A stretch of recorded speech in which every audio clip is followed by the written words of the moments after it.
All right, so officially welcome everyone to the evening session of day 11 of the Art of Living Good course. We're going to be covering our text reading for today, which is section 3 of chapter 2. It's entitled The Altar of God. So let's dive straight into it. I'll share my screen. Okay.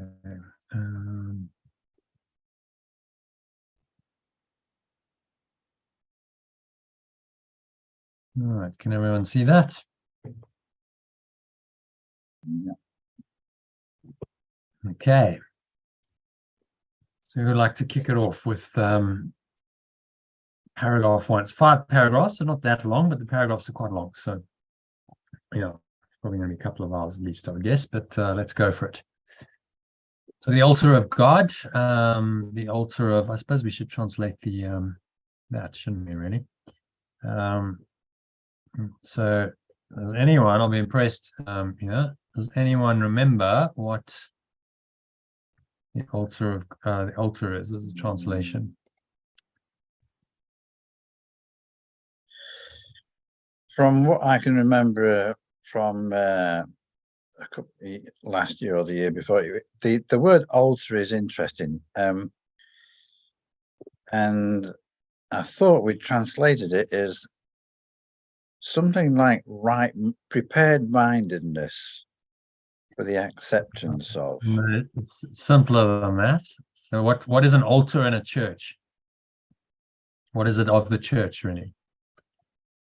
Very core. Yeah, okay. So it's the core, another word for core would be Heart. Hmm? Heart. No. Think building. Building, what's at the core of the building? Foundation. Yeah. It's the foundation. So the altar is the foundation of altar of God would be the foundation of perfect love, which sounds very different, doesn't it? What is the foundation of perfect love?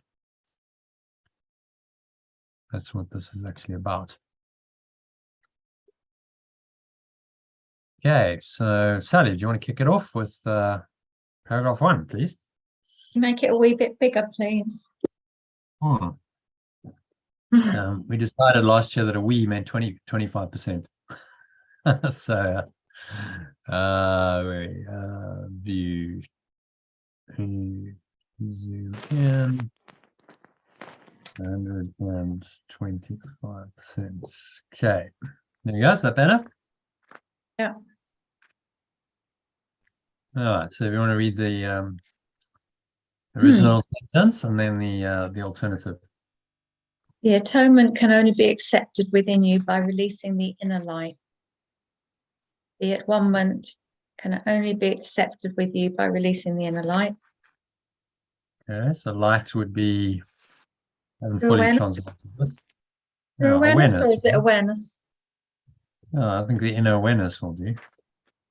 Inner awareness. You might want to capitalize awareness because it's referring to pure formless awareness. Its separation defenses have been used almost entirely to defend against the atonement and plus maintain the separation. Okay. Alternative, since the separation defenses have been used almost entirely to defend against the at-one-ment and thus maintain the separation. Doesn't need a lot of translation, maybe just and so maintain the separation. I don't really like the word thus. And so maintain the separation. Okay, so what's he saying there? Done everything not to be at one. Defense have been used almost entirely to defend against the at-one-ment and maintain the separation. So The ego's got all these defense mechanisms, which defend against this process of at-one-ment, which is why it's challenging to get out, because it's heavily defended. This fortress of the ego in our minds. And he goes on to clarify and say, well, how does this happen? Number 3. This is generally seen as a need to protect the body. Good point. Yeah, nothing doesn't need translation. Okay, so I need to protect the body, because the body is the invention of the ego. So you defend the body, you're actually defending the ego's miscreation, and you're misidentifying your mind with something that is unreal whenever you defend the body. And there's many ways we do this. We invent medicine, pills, vaccines, what else? Protective clothing, insurance policies, and on and on it goes. Many, many defenses of this body identity, which are common in this world. But he's saying, these are all part of the structure of defense that the egos are constructed to keep us away from oneness. Okay. Number 4, the many body fantasies in which minds engage arise from the distorted belief that the body can be used as a means for attaining atonement. Yeah, it's probably, I don't think that needs much translation. Meaning at-one-ment. Just take that. Apparently, Jackie said there's 2 schools of thought on punctuation, just in case you're interested in these technicalities. The conventional school, is how this has been written. It puts the full stop inside, even if it's just a quote like that, which doesn't make any sense to me, because then you haven't closed off the whole sentence. And the other one is the logical school, which says no, put it outside. If it's a just a short, one word or in quotes or a phrase. She mentioned that the period was inside the what do you call it? Those quotes when like it was more American who do the American grammar. I thought she mentioned it was American. There's two schools of thought in punctuation, apparently, as with all things. The one is called the logical view, and the other is the conventional view. The conventional view says put it inside, like that, which doesn't make any sense to me. So I guess the logical view would be it doesn't make sense. It should go outside, because it's the end. It closes off the whole sentence. Otherwise you've got a quotes there and you haven't kind of closed that off. Anyway, so we're just going to be repunctuating as well a bit when we do the translation. Okay. So any thoughts on number 4? No, the body doesn't lead to oneness. The body fantasies arise from distorted belief the body can be used as a means for attaining one-ment. So isn't that just such a distorted belief? The ego is saying, you wanted one-ment, you want salvation. Okay, we'll find it through the body. And you'll never find it in the body, because the body is a miscreation of the mind, of the ego mind. So you just misidentify yourself continuously with an unreal creation, and obviously you're never going to find it there. So the ego likes to take you down blind alleys and get you seeking. Remember, its fundamental doctrine is, one of its fundamental doctrines is what? You can never find? No. Seeking, do not find. So it wants you to keep seeking, but never actually finding the answer. So look in the wrong place would be the obvious strategy for it, wouldn't it? Look in the wrong place where you're never going to find it, but keep seeking there, believing that you will, and then the ego is safe. It's never going to be undone. Okay, so number 5. Perceiving the body as a temple is only the first step in correcting this distortion, because it alters only part of it. Okay. Perceiving the body as a temple. Even the body as a temple is only the first step in correcting the distortion, because it alters only part of it. Yeah, I think we'll keep the language. Temple. Temple would be a vehicle, maybe. Perceiving the body as a vehicle. People do say the body's a temple, though, don't they? Yeah, that's what Yeah, I I mean, thought. that's why it's using the language. So I think we'll keep it. Yeah, Yeah. I think quite we- like temple actually. I think it Yeah. really makes it sacred to we'll me. keep To me, that. it makes it look holy and sacred. Yeah. But you see, it's not. That's the illusion. The body is a temple and it's sacred. In fact, it's a pity Eleanor's not on the call. Well, it because, is it is sacred though, the body. no, how can the body be sacred if it's not coming from God? What do you mean if it's not coming from God? It's not from God. The body was not created by God by true awareness. It's a miscreation. So it cannot be sacred. If it's false, it's an illusion. Yeah. I mean, that's the logic of the course. He's saying nothing unreal really exists. So the body is part of the unreal structure, false reality the ego has built. So it is not real. You can't call the unreal sacred. It's simply unreal, just like everything else. We had this conversation, I remember, with Eleanor about a week ago. She said it pushed a few buttons. It's a pity she's not here. The body is a temple. You know, that's one of the kind of pillars of the ego's thought system. You know, it's no, the body's a temple, it's sacred, all this kind of stuff, because it keeps your identity related to the body. Keeps the body real in your mind. The body's sacred.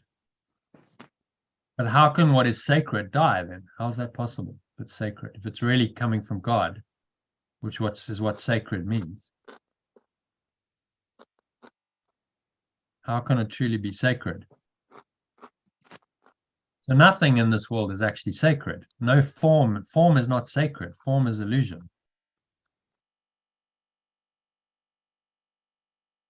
Does that make sense, Riley? Mm. Yeah, I get what you're saying. Yeah. So he's deconstructing, all of this. He's saying perceiving the body as a temple is only the first step in correcting this distortion, because it alters only part of it. So you're taking one step, but you're not going the whole way. So then he qualifies this, and he says, okay, so let's look at that belief. So number 6, it does recognize. I think we can probably just use the alternative because there isn't actually much changing here. It does Recognize that at one moment in physical terms is impossible. Okay. Perceiving the body as a temple. Okay, so it's the temple of God. I think the idea of the body as a temple acknowledges there's some presence within the temple that makes it sacred and holy. I think most people would probably accept that if they have that belief. Am I correct? I mean, I don't know. Is that the general understanding? The body's a temple, okay, because it's the holder. It's like the placeholder, the vehicle for the divine, for the spirit to enter into and dwell in and manifest through. I hear a lot of people saying they're going to the gym or they're eating because the body is a temple. So I don't get it the way you're saying it. I understand that. I just thought that if you kept temple in, depending on how your audience changes in years to come, could be something they could relate with, because that's what people say, don't they? My body's a temple. Yeah. I'm just going to drink It's this. using, the common vernacular. My body's a temple. I think someone who's going to the gym would probably have a different understanding from someone who's on a spiritual path. Yeah, that's what I mean. Actually means. They see it as a maintenance duty for the body, or taking care of the body, basically taking care of the body's physical condition, fitness. But it can be, the negative side of that could be that it's worshiping the body. Actually you're going to gym to worship the false idol of the body, and you think that you're a body, and so the fitter I get and the more toned and the leaner and the bigger my muscles, then this is good, this is enhancing me. So it's not actually going to free your mind.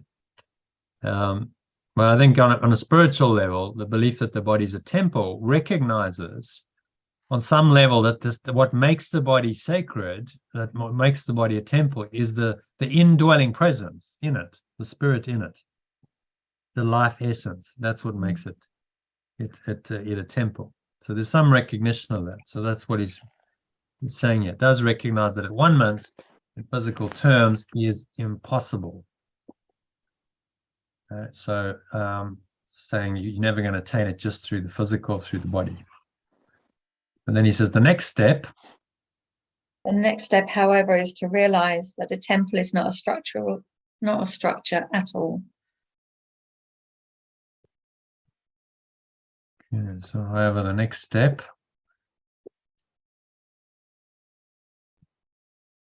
to realize that a temple is not a structure at all. Yeah. Okay. So it's not actually anything of form. It's true. Okay, then he goes on. It's true. It's true holiness. So how would we translate holiness? It's true. Whole awareness. Wholeness. True whole awareness. It's true awareness, maybe. Or I quite like using the idea of purity or innocence. I think maybe purity could work here. What do you think? Okay. True purity lies in the inner altar. We're doing foundation, inner foundation. Yeah, the inner foundation. Structure is built.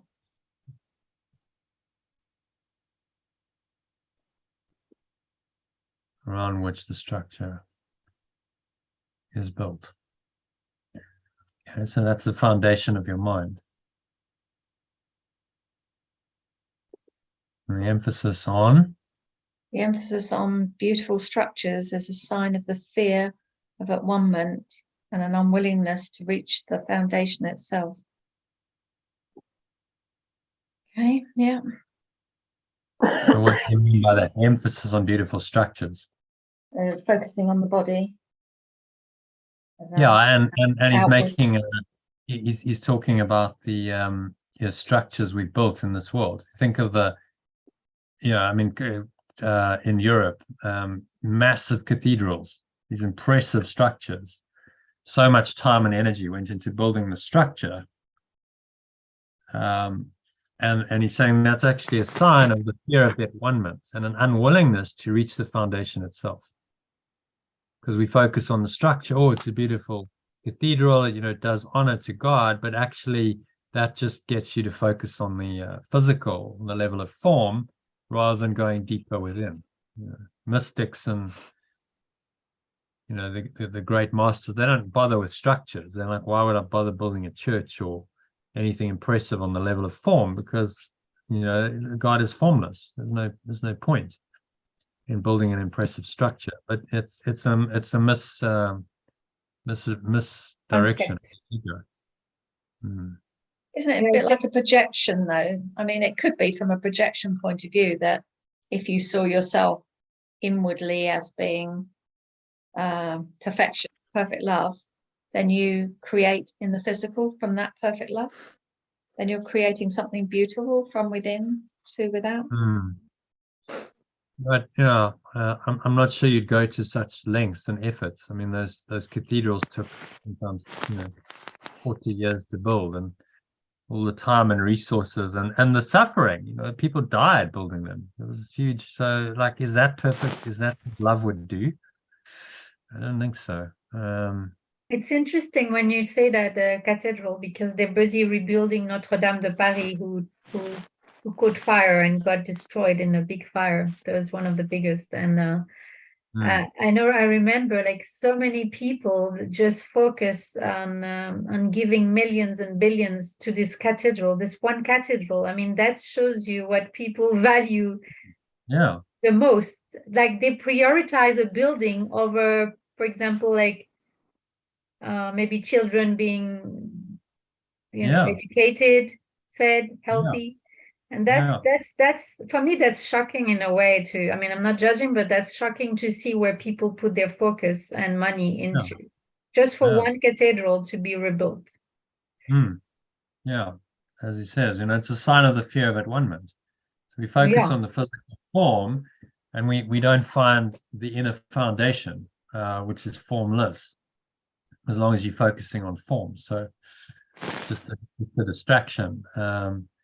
And I mean, you could say, well, you need places to worship, but you certainly don't need to build such elaborate structures to do that. You can just have a room will do, because it's not really the impression. You see, the focus is incorrect. The focus is then on form. We've got to glorify God in form. We think that God would want, impressive forms, but actually, that's not the case, because God This is is form. directed by the ego. Yeah, it's exactly. It's false teaching. Yeshua, he lived a very simple, humble life. There was no grandiosity. There was no, he was the king, and he was a carpenter. He didn't have any possessions. He lived a very simple, humble life. And that he was showing people through that. His way was the way to the kingdom of heaven. It wasn't through impressive structures and trying to, show people God on the level of form through these so-called beautiful structures and temples. However, that they built, and you go into a cathedral, you can certainly feel, if you're open to it, you can feel the presence of the Holy Spirit. There's no doubt it's there. So, because people have gone in a worshipful state, they've gone in and there's a kind of because of all the hundreds of years of people going in an altered state, more sort of reverential, worshipful state, you can feel there's an energy, definitely. And so, the Holy Spirit can interpret that correctly and say, well, just see God is here as well. Although the structure wasn't really necessary, now it's here. You can still perceive truth in there. There's something I don't quite comprehend about this statement. The emphasis on beautiful structures is a sign of the fear of atonement. I understand that. Okay, so putting the focus on the structure is a distraction. But why is it a sign of fear? Well, it's a defense. You fear that one-ment, so then you distract yourself and you go, well, let's put our focus on the form identity and structures, the body, and it's all related thought system. Then we want to build impressive structures for the bodies to be in and worship in, and that's a sign of fear. That one-ment, the mind is actually terrified of this oneness that's going to undo the ego and deconstruct the personal identity. Okay. Yeah. And then it gets expressed as in these ways, focusing on building beautiful structures, as already said, rebuilding Notre Dame with multi-millions of pounds, because the focus then is incorrect. It's not internal. The focus is on the external. And it's to do with pride. Why would you do that? Because it's a national treasure, and this is a reflection of France, and we want to, we can't have our national treasure being burnt and we don't repair it. So, then you appeal to the, that side of the ego, saying, we identify ourselves as French, and we've got to be proud of our structures, and this is one of them, so we've got to rebuild it. And there's many people who think that way, so they raise the money. And it's also to maybe worship a false god as well, as part of this.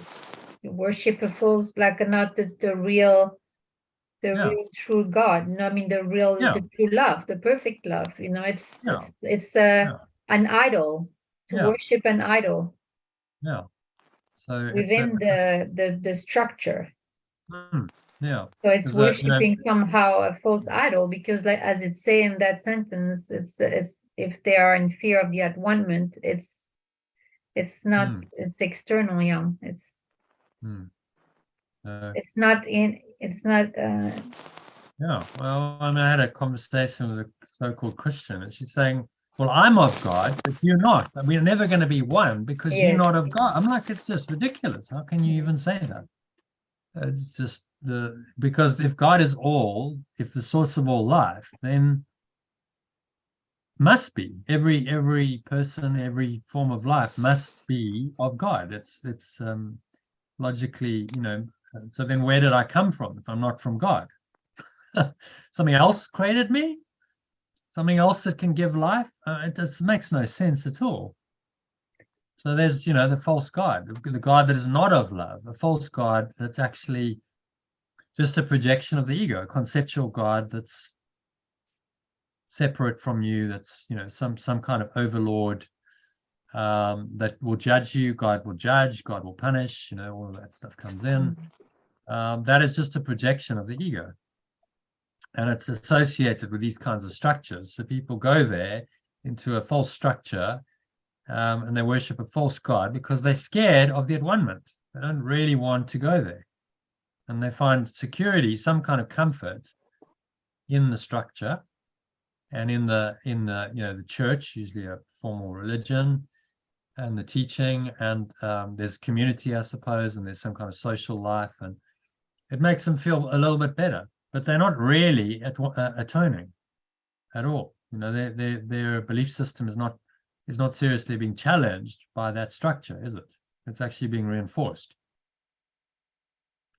So if they really awoke, then there would be no need for the church. You don't need, if you're a fully awakened being, you don't need a church.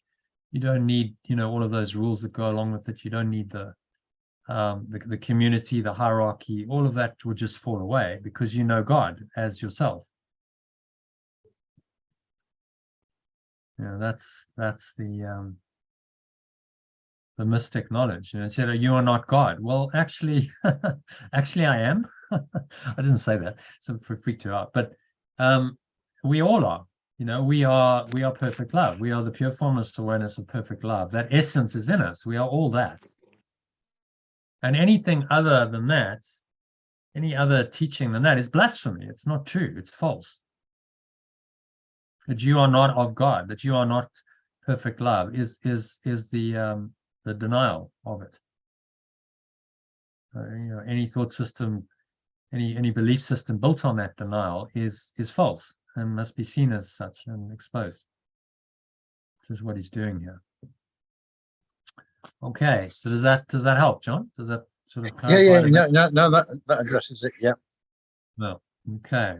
So the real beauty. The real beauty of the temple cannot be seen with the physical eye. Yeah, maybe we'll make that physical eyes. Maybe.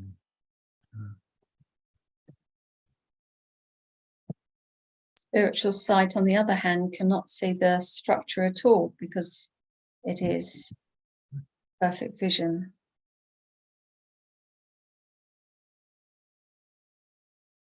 Okay, so spiritual sight is the Holy Spirit. It's its function to reinterpret everything and see it through the eyes of spirit, the new eyes. But the Holy Spirit guides us through the physical world, doesn't it? It has some sense of the physical. So it cannot see the structure at all because it is perfect vision. All right. So spiritual sight, on the hand, is saying there's no focus. The Holy Spirit does not focus on the structure. Doesn't focus on the body because it has perfect vision. Okay, so we tend to focus on the physical. Yeah.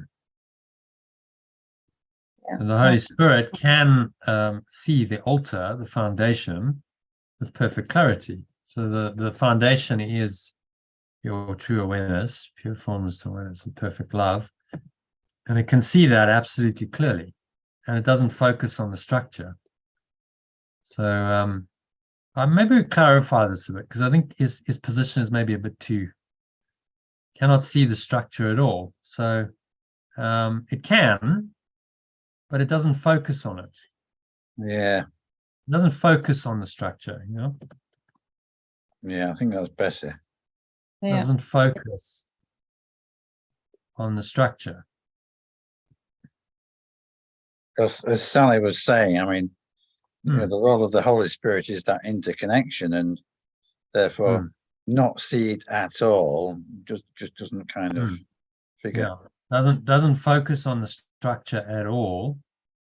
It won't focus on it because it's perfect vision and it looks beyond the structure to the foundation. It would look at all these structures like the body and things like cathedrals and whatever else the ego is made up, and just go, okay, but I'm not going to focus on that. It's really not important.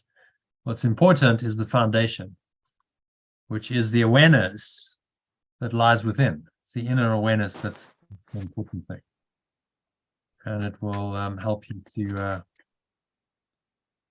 experience that more and not get lost in the form.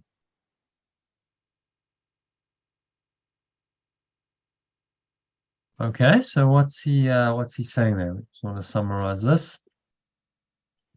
That we're doing everything we can not, and we defend the body, and the body doesn't serve us, doesn't lead us to oneness.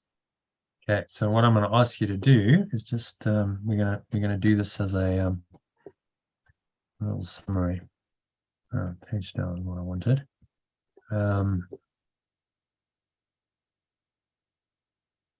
That was the last one. The personalized executive summary.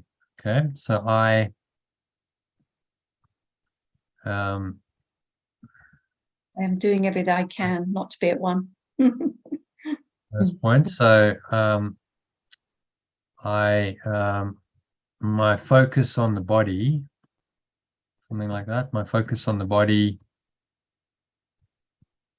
will not lead me to oneness.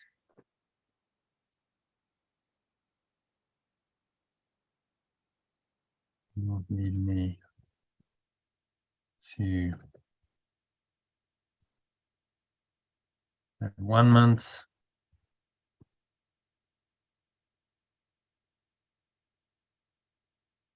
But delay my awakening. Okay. And what else has he said in there? Defend my, which is ego. I defend my body, which is ego. Focus on the body. Defend my body to protect my ego, my separate self.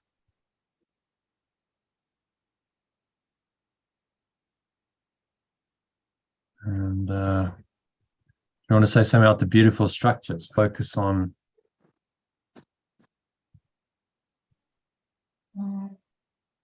beauty cannot be seen physically. My separate self. Okay.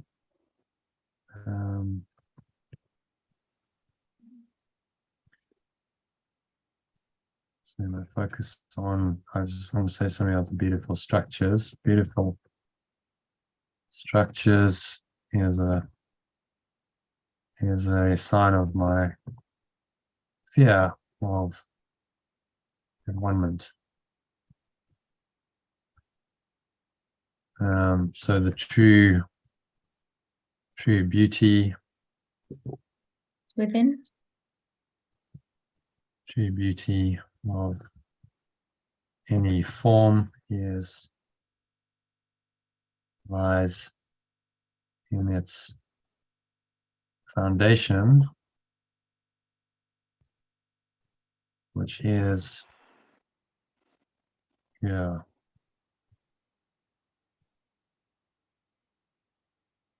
formless awareness of perfect love. Okay. Anything else we want to say there? Anything about there's an unwillingness that we have to look within. Some beautiful structure. So I defend my body to protect my separate self. My focus on beautiful structures is a sign of my unwillingness to look within and my fear of the atonement. How about that? Yeah. Unwillingness to look within the mind and my fear of fulfillment. So the ego is very cunning. It says, well, if you focus on the external, then you don't even believe that you have a mind. If you don't even think you have a mind, how can you change it? You see the logic. So you focus on the body and on things that are form, because then you deny that, you know, it's actually really the mind that needs to change. And so we spend all this time trying to change the structures. You know, we do things to our bodies. We try and, you know, build. I mean, look at what humanity's done. You know, just loads of construction, building, and we focus externally because it gets our mind to believe that we are bodies, that we are external, and that we don't have a mind. If you don't even have a mind, you don't acknowledge that because your focus is on the exterior quadrants in the integral model. Then how can you change your mind? You see the twisted logic. If I'm just this and everything, my focus is only here. I live in what Ken Wilber would call flatland. Then how can I even change my mind? Because I haven't even acknowledged that I have thoughts and emotions and memories and states of mind and perceptions. None of this is conscious. These things happen and I don't even acknowledge them, which means that the unexamined mind is, you know, being governed by the ego. It's outside in. You know, the external world is continuously then really controlling my thoughts, emotions, memories, states of mind. And that's the definition of a victim. You're a puppet of circumstances. You don't even know you have your own mind. So how can you change it? And this path is about saying, no, I do, and I can change it. Irrespective of the external, I can change my mind. I can make a conscious choice to think differently, to believe differently, irrespective of what the ego has shown me in the external. And that is the miracle when you do that. When you change your mind in the face of seeming contrary evidence that comes in the form of the objective world, then that's a miracle because you've chosen consciously another thought system. So then it's inside out, and that's the only way you're going to correct it. As long as you're outside in, the ego will dominate your thinking, and you're a puppet of circumstances. You become a victim of the world, and your thoughts, emotions, memories, you know, you're programmed. You get the trigger, you get programmed, and then you react. And you know, we live in a world where most people are programmed. So you programmed by the external stimuli to react in certain ways, and it's very predictable. And the powers that be that set up these programs, they know that, and they go, okay, well, we know how to influence people's minds. The whole COVID pandemic was a classic example of exactly how that happens. And we know that if we tell people a certain story, that most people will react, they'll believe it, and they'll react from their fear, and they'll do what we want them to do. And predictably, they got that result because the ego is very predictable. You know how it works. But people who started awakening didn't follow the program. They said, no, there's something else here. I'm not gonna buy what you're telling me because I can make up my own mind. So this is power. Power lies here, and they know that. So the scientific materialist paradigm, the external so-called flatland paradigm, is designed to enslave us to the body and the so-called objective world, and bring our mind under the control of that. So we completely always responding to the external rather than a belief system that is true. Does that make sense? And that's kind of what he's talking about here in this first paragraph. Emphasis on the external is a denial of spiritual sight, and you cannot then access your true self and your true awareness because you've denied it by focusing all your attention outside. So it's a massive distraction device. The world, the universe, anything external to your mind is a massive distraction device, and it's just it's useful to see that. Okay, so happy with number one. Shall we move on to number two? Yeah.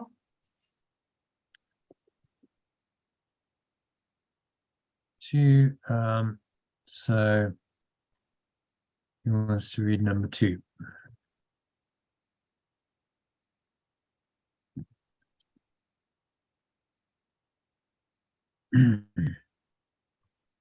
Susie, be honest. Right, okay.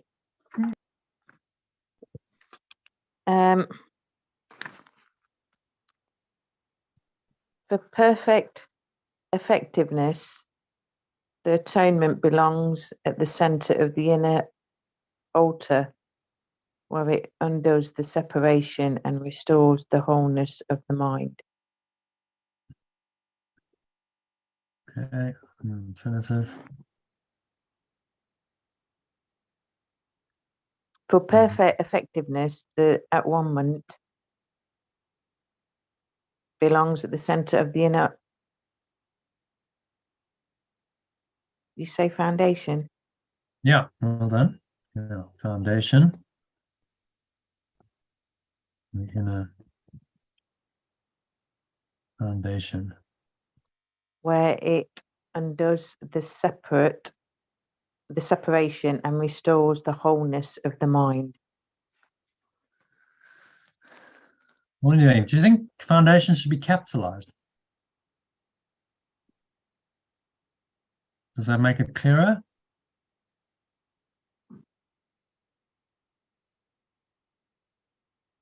Foundation is a I would have left it. I'd just say the inner foundation. I wouldn't. capitalized. It's up to you. It's What does everyone else think? Capitalized, not capitalized? I'd say not. Not. Okay.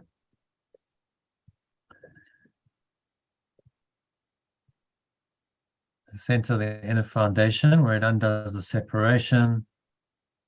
and restores the wholeness of the mind. Okay, pretty straightforward what he's saying there.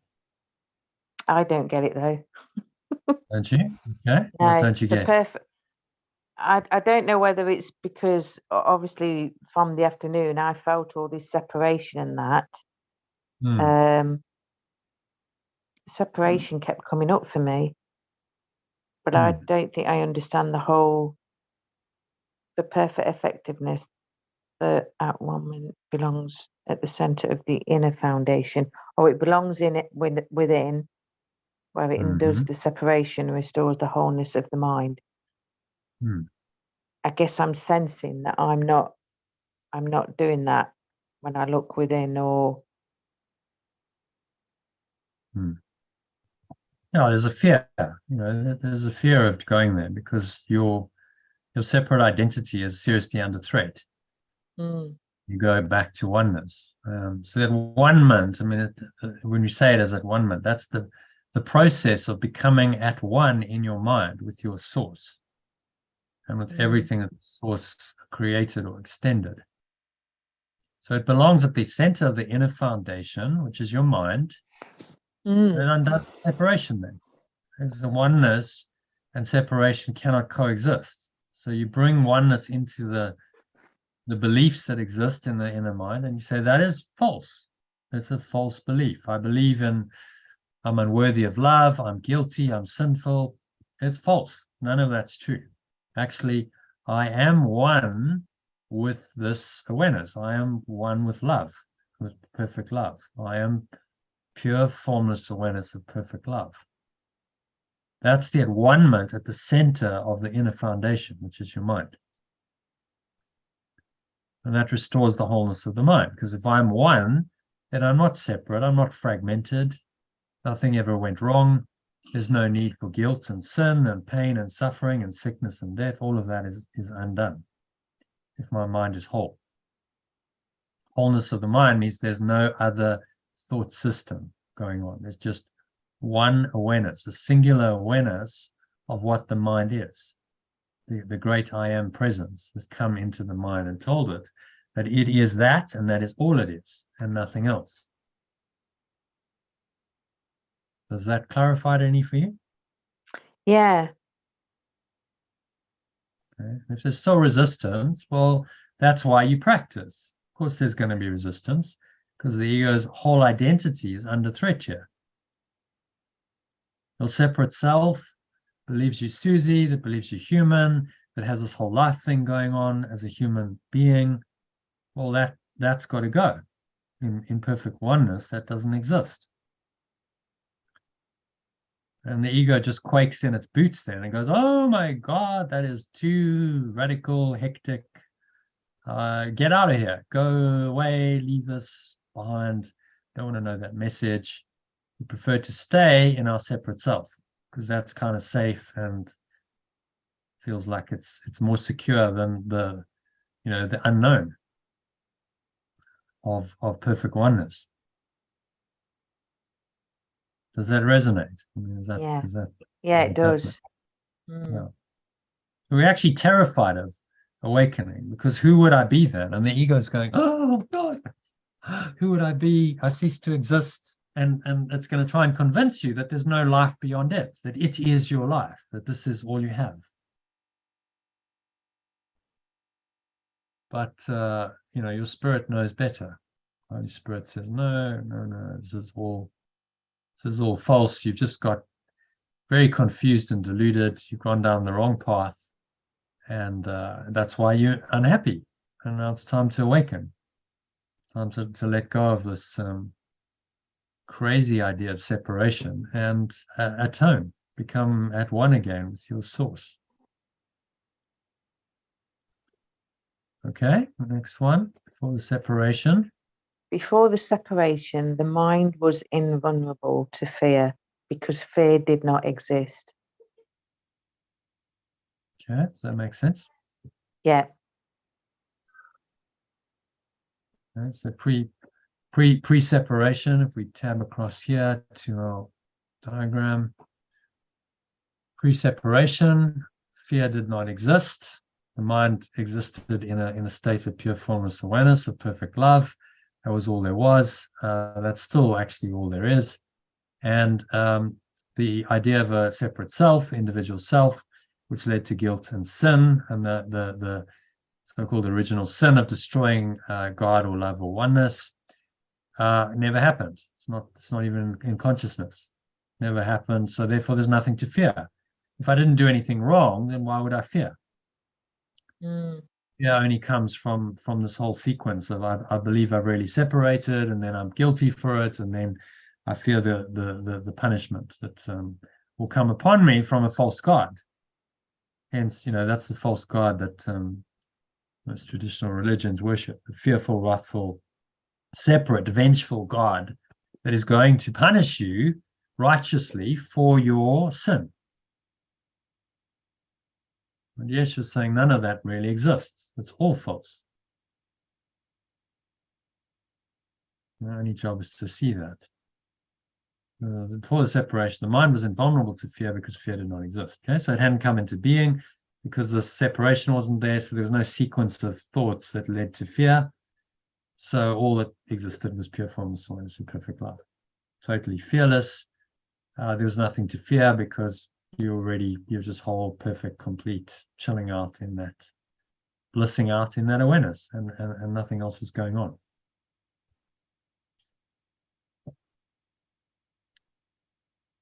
Okay, happy with number 2? Yep. Number 3? Both the separation and the fear are miscreations that must be undone for the restoration of the temple and for the opening of the altar foundation to receive the at-one-ment. Yeah. Separation and the fear are miscreations, must be undone for the restoration of the temple. So we're going to keep temple, and for the opening of the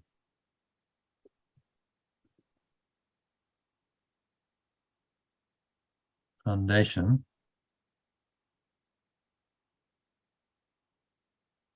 receive the at-one-ment.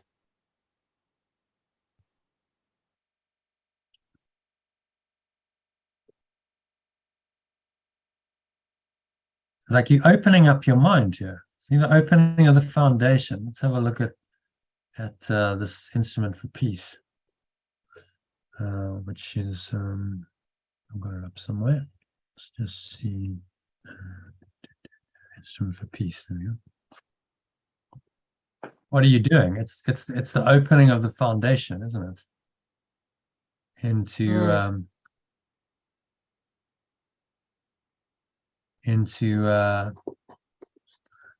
there.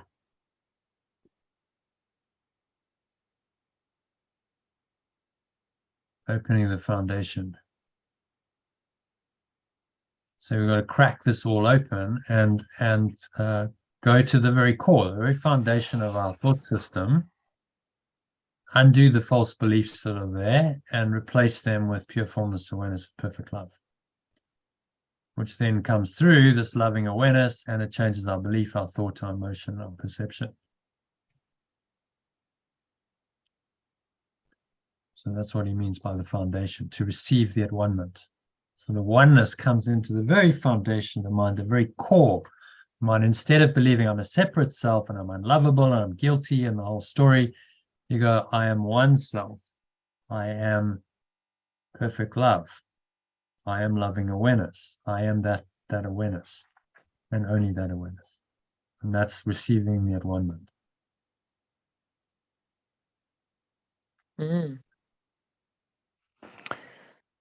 Okay. This heals the separation by placing within you the one effective defense against all separation thoughts and making you perfectly invulnerable. Yeah.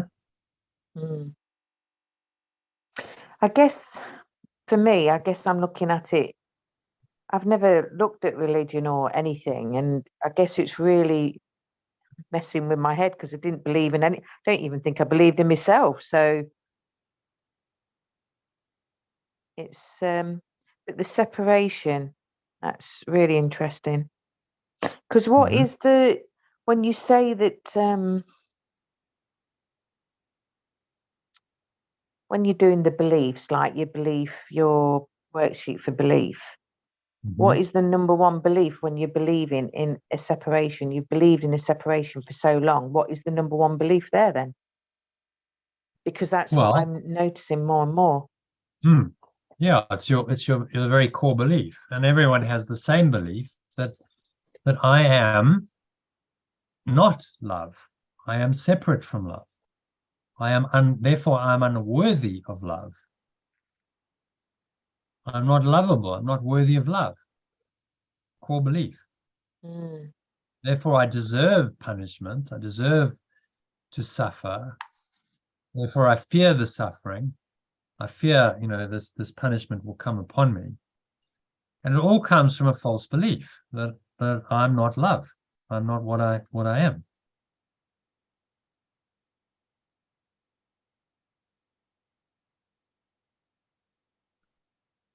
And one effective defense against all separation thoughts and making you perfectly invulnerable. So that oneness, when you accept that oneness, the core level, and I've done this so many times with people, when you accept that and you say, I am love, and I really feel that, there's healing there. The mind is coming to accept its true nature, receiving that one-ment, and this heals the separation. Placing within you the one effective defense against all separation thoughts, making you perfectly invulnerable. So whatever separation thoughts come, you can always remind yourself, I am that presence. I am loving awareness. I am perfect love. I am love. Whatever variation. So if you're not believing it deep within, you just have to keep repeating it. Yeah, it's the letting go of the separation thoughts is the bringing of them to the truth and recognizing that that's not true. So I'm feeling unworthy. I'm feeling guilty. I did a session earlier, and there was all that stuff coming up. And the one effective defense against all of that, all separation thoughts, is I am perfect love. So simple, So there's no need for any of those thoughts. But it isn't just a thought, is it? You have to feel it and you have to know it. Yeah, So just changing your thoughts isn't enough, is it? You have to go deeper than that. I'm glad you you said that. Yeah, I'm glad you said that because I've really sensed it today. Obviously, I've not said that after the call, I just had a meltdown and I ended up having a bath. All this stuff was coming up about the separation, which I know is just a story that was created. So now reading all this, and it is. I don't allow myself to feel it. You're just saying everything to me that resonates because there seems to be a huge fear that I'm going to get told off or something for I don't know what's going off. It's a fear of the at-one-ment, as you're saying. Yeah. Ego fears it because And it's at not the very just core, like it's going to be done. yeah, I can't just say I am perfect love. I am because I used to tape it and listen to it every day, continuously listening to it. But really and honestly, there's that barrier or something within where I'm not even touching it. I'm not even getting there. Conflicting And it's not beliefs. what, sorry? Conflicting beliefs Yeah. that prevent that sinking in. Just means you've got to keep doing the work a bit longer, isn't it? Yeah. And it's also it's a real mishmash of the whole concept of what you believed love was. So then there's all that. I mean, earlier it was like, oh my gosh, this whole idea of love. And if you, some silly stuff going off in my head, but obviously I'm trying to process it as well. And letting go as I go along. But yeah, there's a lot of conflicting thoughts, and then when I'm looking at this book as well, The Altar of God and stuff like that, I mean, we never had nothing like that. But born as a Sikh, you had your temples and Gurdwaras, but I didn't, that's just a different, because English for me is a second language, but yeah, there's just something, I'll just keep at it. I found it was really helpful to write down what you're thinking. So, those jabbering thoughts that go on and on. If you write them down and then you look at them, you realize how mad they are. And some of them just can go because you've confronted them. Yeah, this afternoon when Jono spoke about it, I was going to say I used to do the morning pages, which was writing every first thing as soon as I got up. And I did that for about, 6-7 months. But you literally was writing everything down that was coming in, and it was always the same. It's always, I think it's my internal dialogue, to be honest, now, when I'm listening to everybody, and I can do it for everybody else. I'm still not aware of that inner critic or inner voice that's beating the hell out of me, in fairness. And I believe I'm ignoring it until I'm doing stuff like this. It's coming up to show that there's a real core belief that you are not love and you will not be love, and then the fear sets in. And I know there's a story hitting off with that. So a lot's been, it is like a can of worms being open, but it's okay. Like you said earlier, but this afternoon the separation thing was huge for me this afternoon. But I made sure I had an Epsom salt bath. I lay in there for about 20-30 minutes. It took me a long time to try and, but like you said, everything's being opened up now. So we're excavating the mind. It's emotion, thoughts, belief. So what do you really believe? That's the question. What do you really believe? That I'm not love. Well, if you can see that, and you can see that clearly, therein lies the point of your transformation. Because okay, see that I'm not love. That's been my core belief my entire life. I see it clearly now, maybe for the first time. I can let it go then. I don't have to dwell on that. I can recognize that it's false, and I can say, well, what's the the flipping of the flop, the flipping of the fundamental life operating program is I am love. And you, just by saying those words, you start to connect with the essence. It starts coming through. It's a process of reconnecting. So what's pushing it away from within then?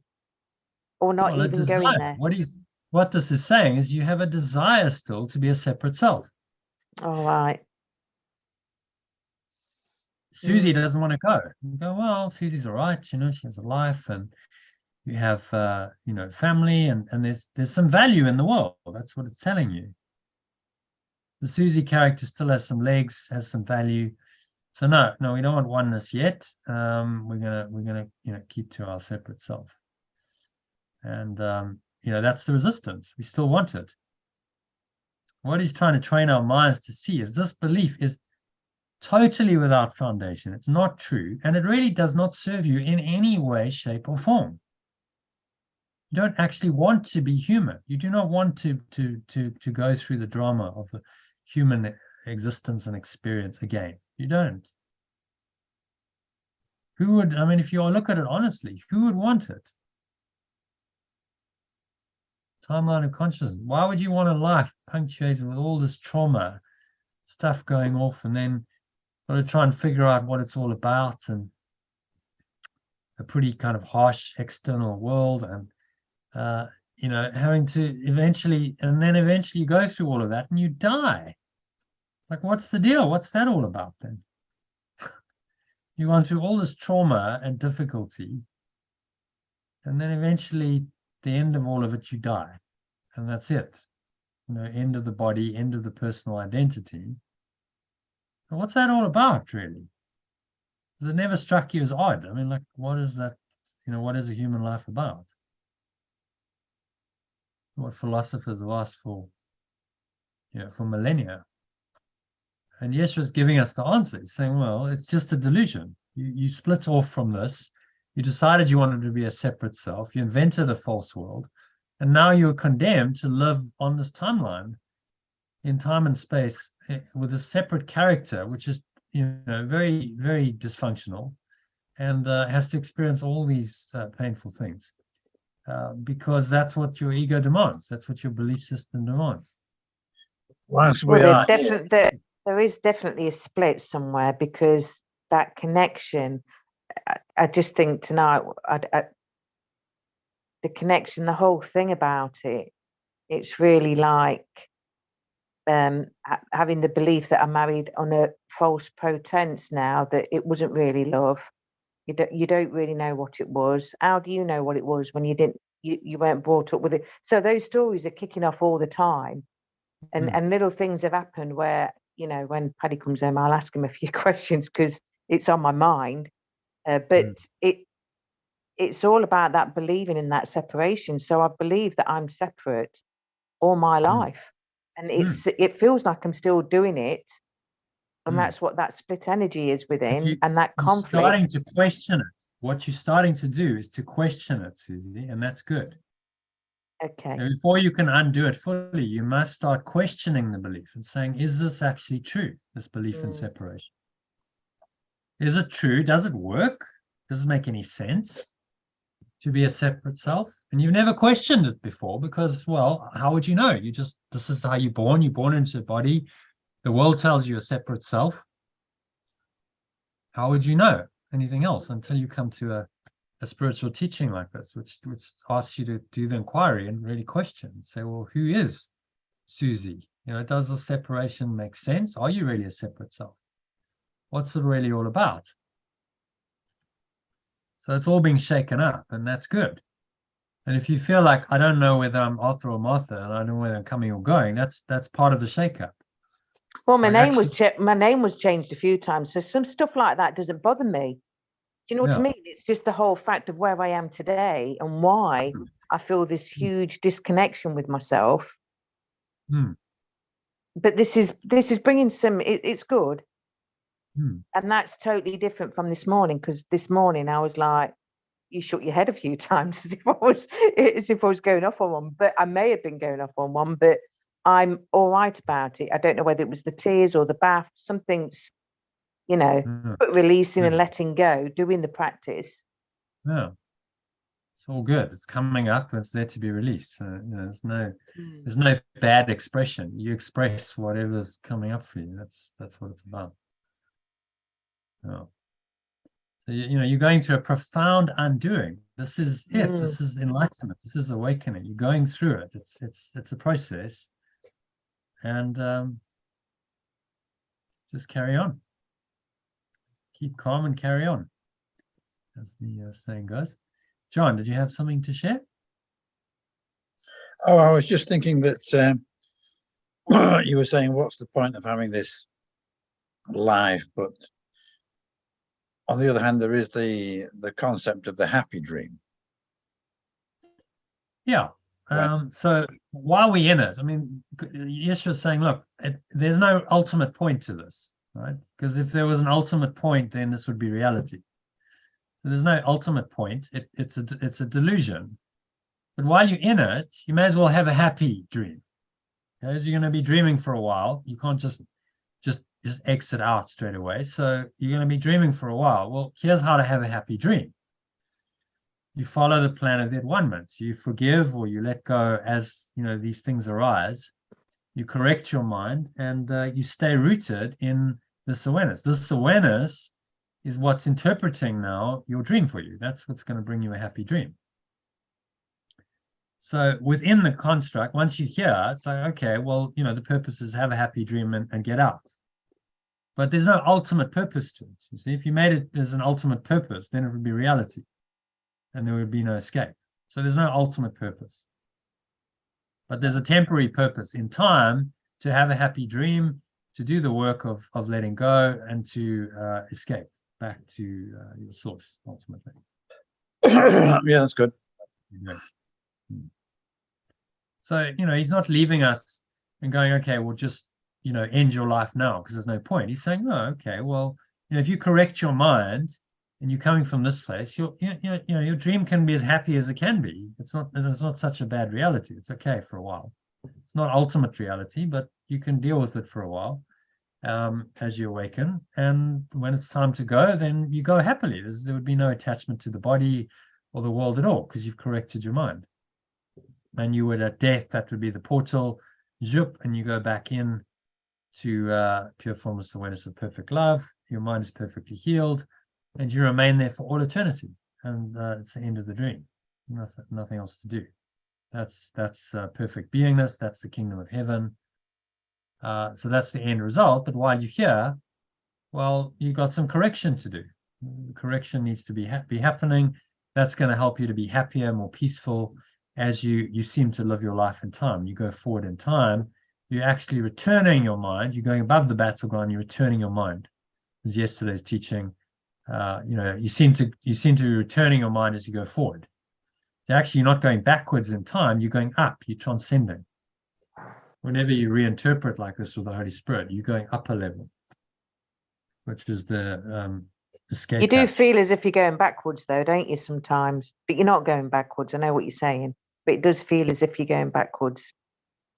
Yeah, well, sometimes these traumas have to be relooked at. So, the trauma's still there.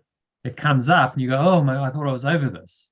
But actually it was unresolved. It's still there in your subconscious. It needs to come into conscious awareness. You need to resolve it fully by bringing it to the truth. And in that, it's transmuted. And then you genuinely move forward with the guidance of the Holy Spirit. So you're moving forward in time, but now in a more enlightened state. And every time you do that, you are transcending time. You're awakening from the dream of form, and that you're a separate self. Every time you go above into the transcendent awareness.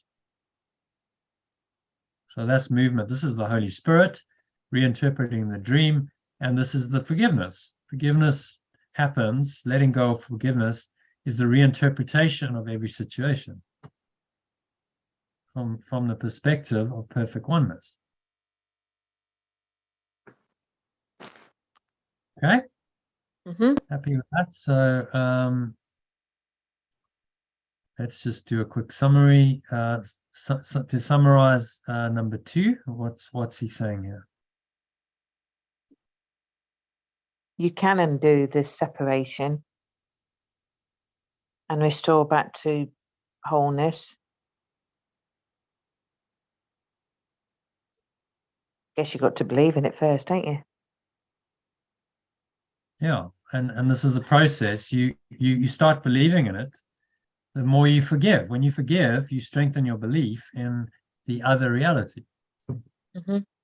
So forgiveness is training your mind to believe correctly. That's all.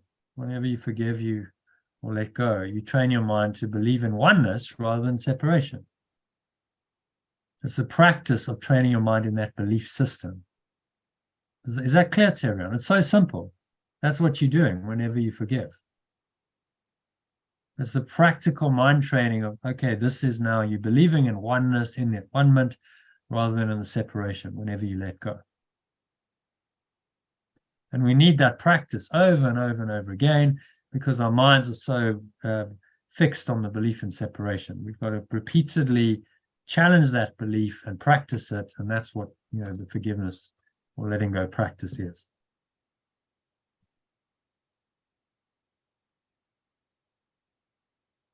Does that make sense? Yeah. Yeah. Okay. Can you summarize number 2 for us?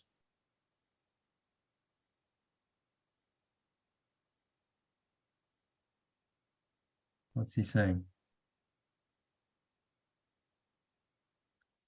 Oh.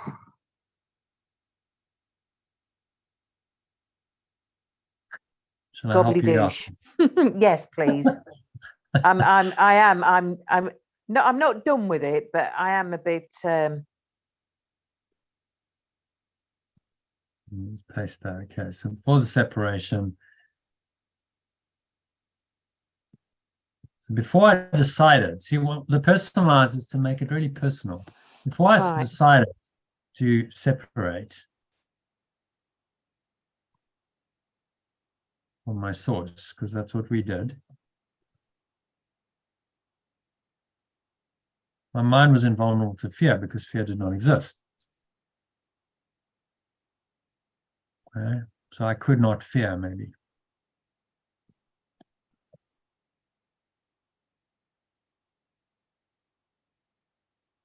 Both the separation, the fear of miscreations must be undone for the restoration of the temple. So I must undo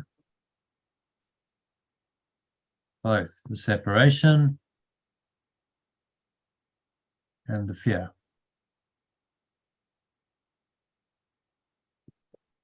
So miscreations.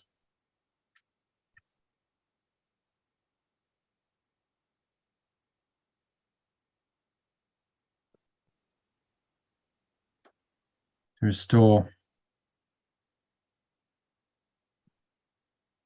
restoration of the temple, my body to the something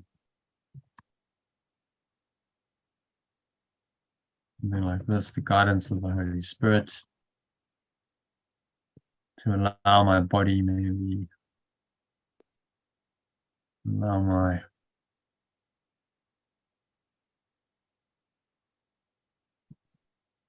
mind and body to the foundation to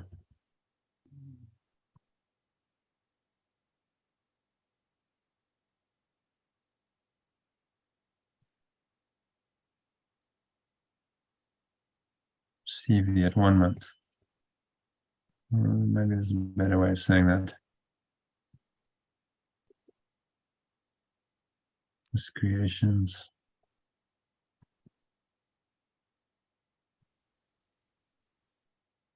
My belief in separation.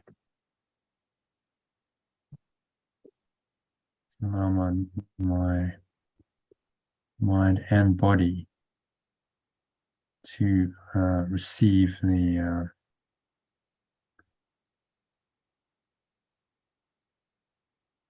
is that enough? Receive the at-one-ment, receive the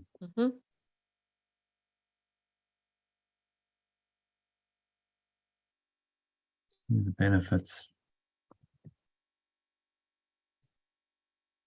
of at-one-ment. Something like that. What about Yeah. this heals the separation by placing within you the, how can you break that down to just finish it off? Mhm. It just says this heals the separation by placing within you the at one moment. The one effective defense against all separation thoughts and making you perfectly invulnerable. Okay, so perfect oneness.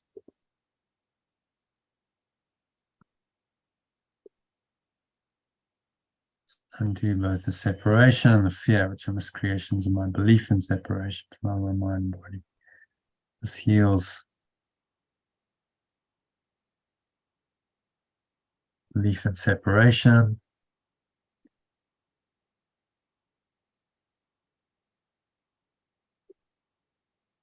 See the mind and body to receive the benefits of. I'm going to change that to oneness. I think to see the benefits of oneness. This heals the separate. This heals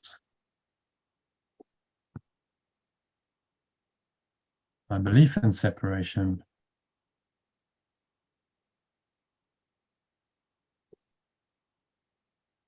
As it is the one effective defense against all separation thoughts and makes me perfectly invulnerable. Yeah, and could you, I mean, I know you use the word source, but can you not use pure awareness of perfect love for that before I decide to separate from my awareness of perfect love? Because I never Yeah. hardly use the word source, to be fair, if I'm honest. Yeah. Before I decided to separate from my Awareness. Pure formless awareness of perfect love. Yeah.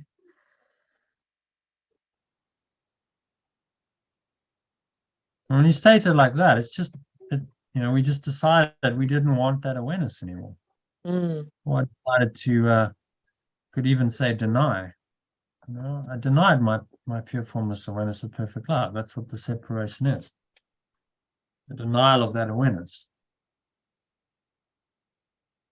In pure formless awareness of perfect love, there's no fear. Only to fear. Fear didn't exist.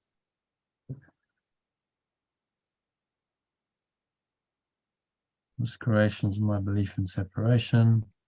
Allow my mind and body to receive the benefits of oneness. This heals my belief in separation because the one effective defense. So the one thing you can do to heal your mind is go to oneness and say only oneness is true and nothing else is true. That's the only way out. Anything else is not really a healing belief. You see that? If you don't go to oneness, where do you go? Well, you're in some idea of separation. Well, the separation, any belief in separation can't heal the separation. Only oneness can do that. That's why the ego's magic doesn't work. You're trying to heal the belief in separation with products of the belief in separation. Of course, it's not going to work. It's magic. So only oneness, the at one mint, oneness, idea of perfect oneness or perfect love will do it. And then you are perfectly invulnerable to them. So you have this defense of that one mint. You know, I am love. I am oneness. I am this. I am that I am. Use whatever phrases you need to connect to the feeling. Makes you perfectly invulnerable to any separation thoughts.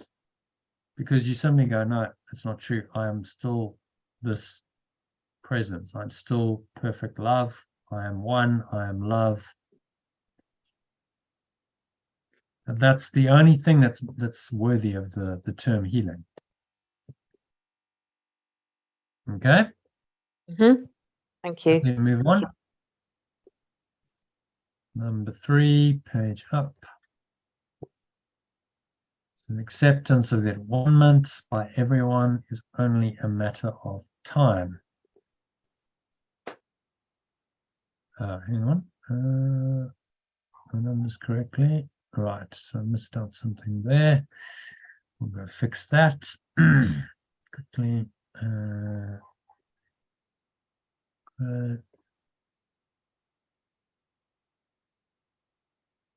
3. Acceptance of environment.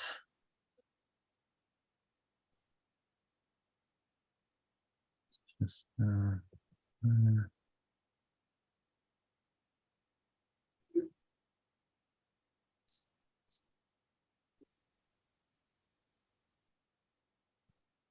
right.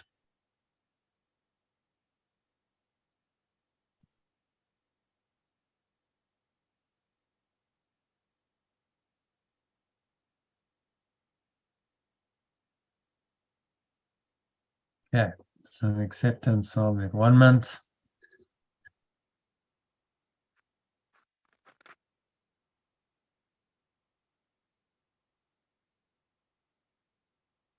Who wants to do number 3? I'm Yeah. happy to do that. Okay. Oh, That's go fine. ahead. Go ahead, Orly. Okay, thanks. So the acceptance of the at-one-ment by everyone is only a matter of time. Yeah, I would leave it like that. Yeah, I'm going to change there. Yeah. This may appear to contradict free will because of the inevitability of the final decision, but this is not so. Right. So we think, remember we had the discussion about free will. Mm.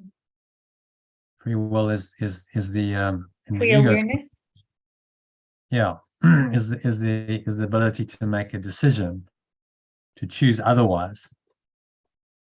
Actually, free will means free awareness. It's our true awareness. Free will is our true awareness, which has no opposite.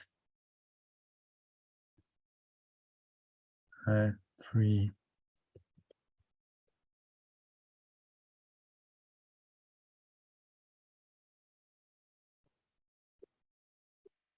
Yeah. Inevitability of the final decision. This is not so. But if you say it like that, you can see there's no contradiction. Right? Free awareness, your awareness is your awareness, It doesn't change. Inevitability of the final decision. So we can just temporize and procrastinate. You can temporize and you are capable of enormous procrastination, but you cannot depart entirely from your creator, who sets the limits on your ability to miscreate. Okay, so a couple of things. Temporized, you know what that means? Set the time or Yeah, I think it means delay, but Yeah. I think temporize meaning probably means delay. Temporize, avoid. Yeah, avoid making a decision or committing oneself in order to gain time. avoid committing. Yeah, temporize, that's what it means. Interesting. So you avoid committing in order to gain time. Isn't that interesting? So you actually gain time by temporizing. So you Well, it'd be stay nice in to time because you don't put that- commit yourself. Sorry? You gain time, time perpetuates because you don't commit yourself to at-one-ment. You avoid making a decision. So maybe we should say that. I think that could be useful in the translation. Yeah, I think I like what it says in the translation. You can avoid Okay. committing. Yeah. Avoid committing in order to gain time. Yeah, exactly. Avoid committing to gain time. So that's what temporizing means. You can avoid making a decision, Or committing yourself committing yourself, in order to gain time. self to at-one-ment in order to stay in time. In order That's to really stay. what it means, to stay in time. Yeah. And you are You're capable of enormous procrastination. As we know, we can delay, we temporize, we avoid, we deny. but you cannot depart entirely from your source. Your source. Yeah.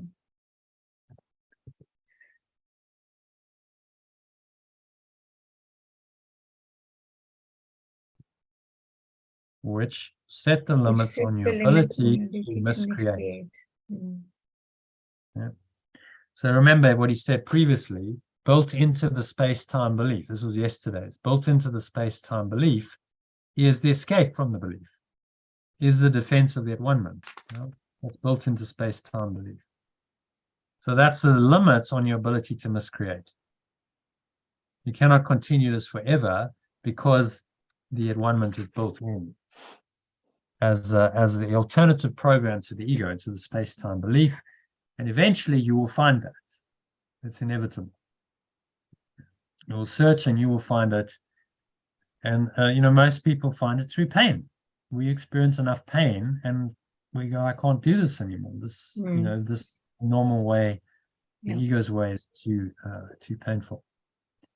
And so the pain in this world, the only purpose of it is it sets the limits on our ability to miscreate. You see that? Yeah. Which is quite useful to understand that. Yeah. You So we're experience talking about pain. the tensions and the pain today in the body. Yeah. So pain sets the limits. Because if you didn't experience pain, there would be no limit on your ability to miscreate, would there? Yeah. You would just keep miscreating. You never find your way back to God. Yeah, but your body is saying, stop now. Stop. Yeah. Well, Stop the body messing and the around mind. with me now. It's emotional pain. It's physical, whatever the form of pain is, the suffering. This sets the limits on your ability to miscreate. And that's the use of pain. You see, it's saying, okay, there's a limit to, you can't keep miscreating and not have consequences, because otherwise there's no way back to oneness. So the pain serves you if you understand that. Yeah. It can help you find your way back to oneness if it's correctly interpreted. Yeah. I do tend to listen to the body's messages when in pain, or I always try to be aware of what my body is teaching me or telling me. Yeah, it's a symptom in a dream that's saying, okay, all is not well, so go Do with something about it. Do some correction. Yeah. So And it which can be really useful. Yeah, it is very useful, yeah. And why do you put uppercase at the which, like which, W? Because it was who. So we don't call it a who, but we call it a which. He's referring to the source. Okay. Yeah, the source which, because it's who, which, because the source is an it, so it would be which rather than who. Okay. It does look a bit odd, doesn't it? Which. So, but that's that's the reason, because the who was capitalized. Okay. Actually, I'm just, if I may, I'm just still struggling with number 2. Yeah. Okay. This may appear to contradict free awareness because of the inevitability of the final decision. I can't connect that one with the first sentence.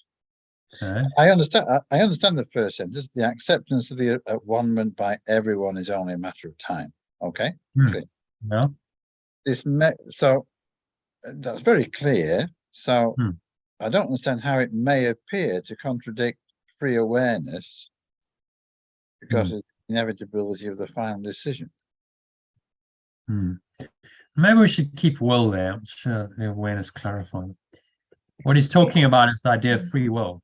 So we have free will. It's also a good word. Will, free will is also good. It works. We understand that, because free will is a common phrase to use in religion and philosophy. It may appear to contradict free will because of the inevitability of the final decision. This is not so. They're saying, okay, there is an inevitable final decision, right? It seems to contradict free will, but this isn't so, because you still got the choice if you want to. You can avoid making a decision or committing yourself to one. Okay. In order to stay in time as long as you want. So you still have that power, you still have free will. Yeah. If you want, if you should choose to, direct your will that way, you're Yeah. capable of enormous procrastination. But in truth, the decision is inevitable, right? You cannot depart entirely from your source. Yeah. With Okay. limits to miscreate. So you Yeah. seem to have free will. You can play that game if you want to, but in the end, you will surrender, because in the end, the decision is inevitable. The final decision.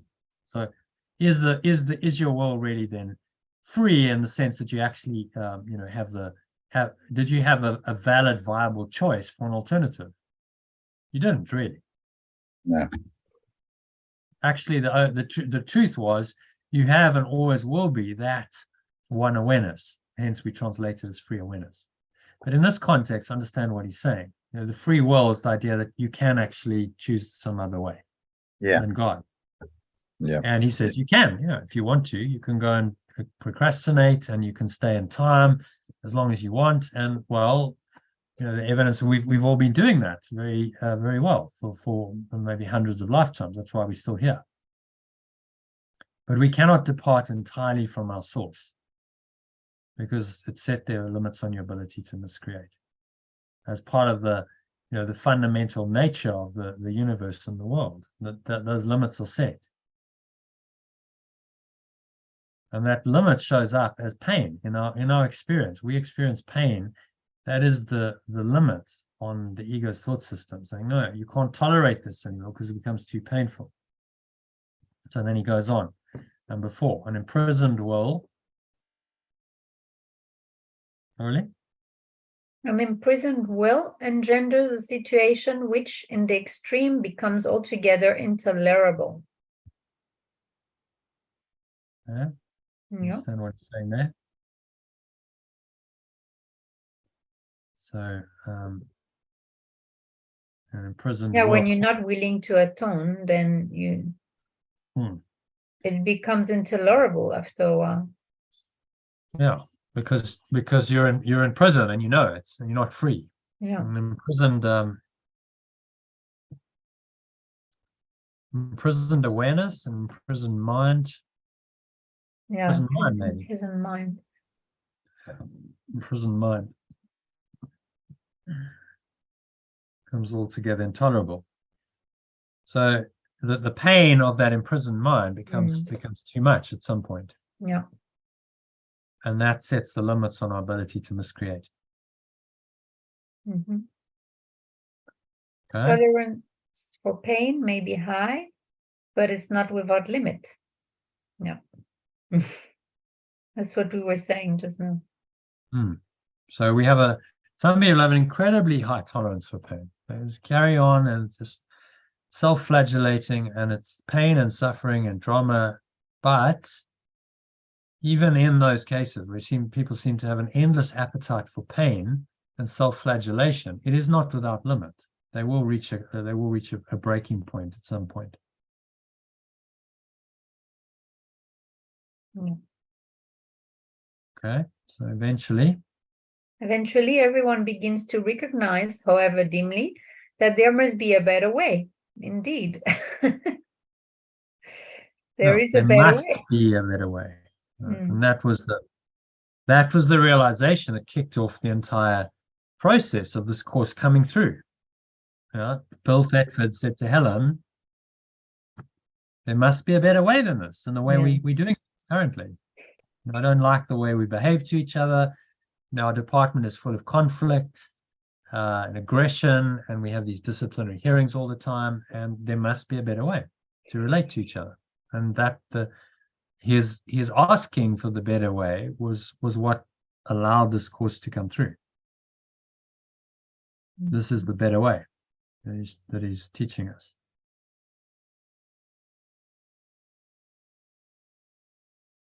So we begin to recognize through the pain, dimly at first, that okay, there must be another way. There must be a better way than this, and that's a turning point in your life. If you can say, okay, there must be a better way. I've kind of hit rock bottom, and I want to turn around, and I'm open to the better way. Then you're open to the spirit coming in. And then it will, if you really open your mind, you say like, please, help me, I'm looking for a better way, then it will find the way to help you. But sometimes, you have to be open to that better way. If you're so arrogant that you think you've got it all handled and your thought system is correct, then there's no openness to a better way, is there?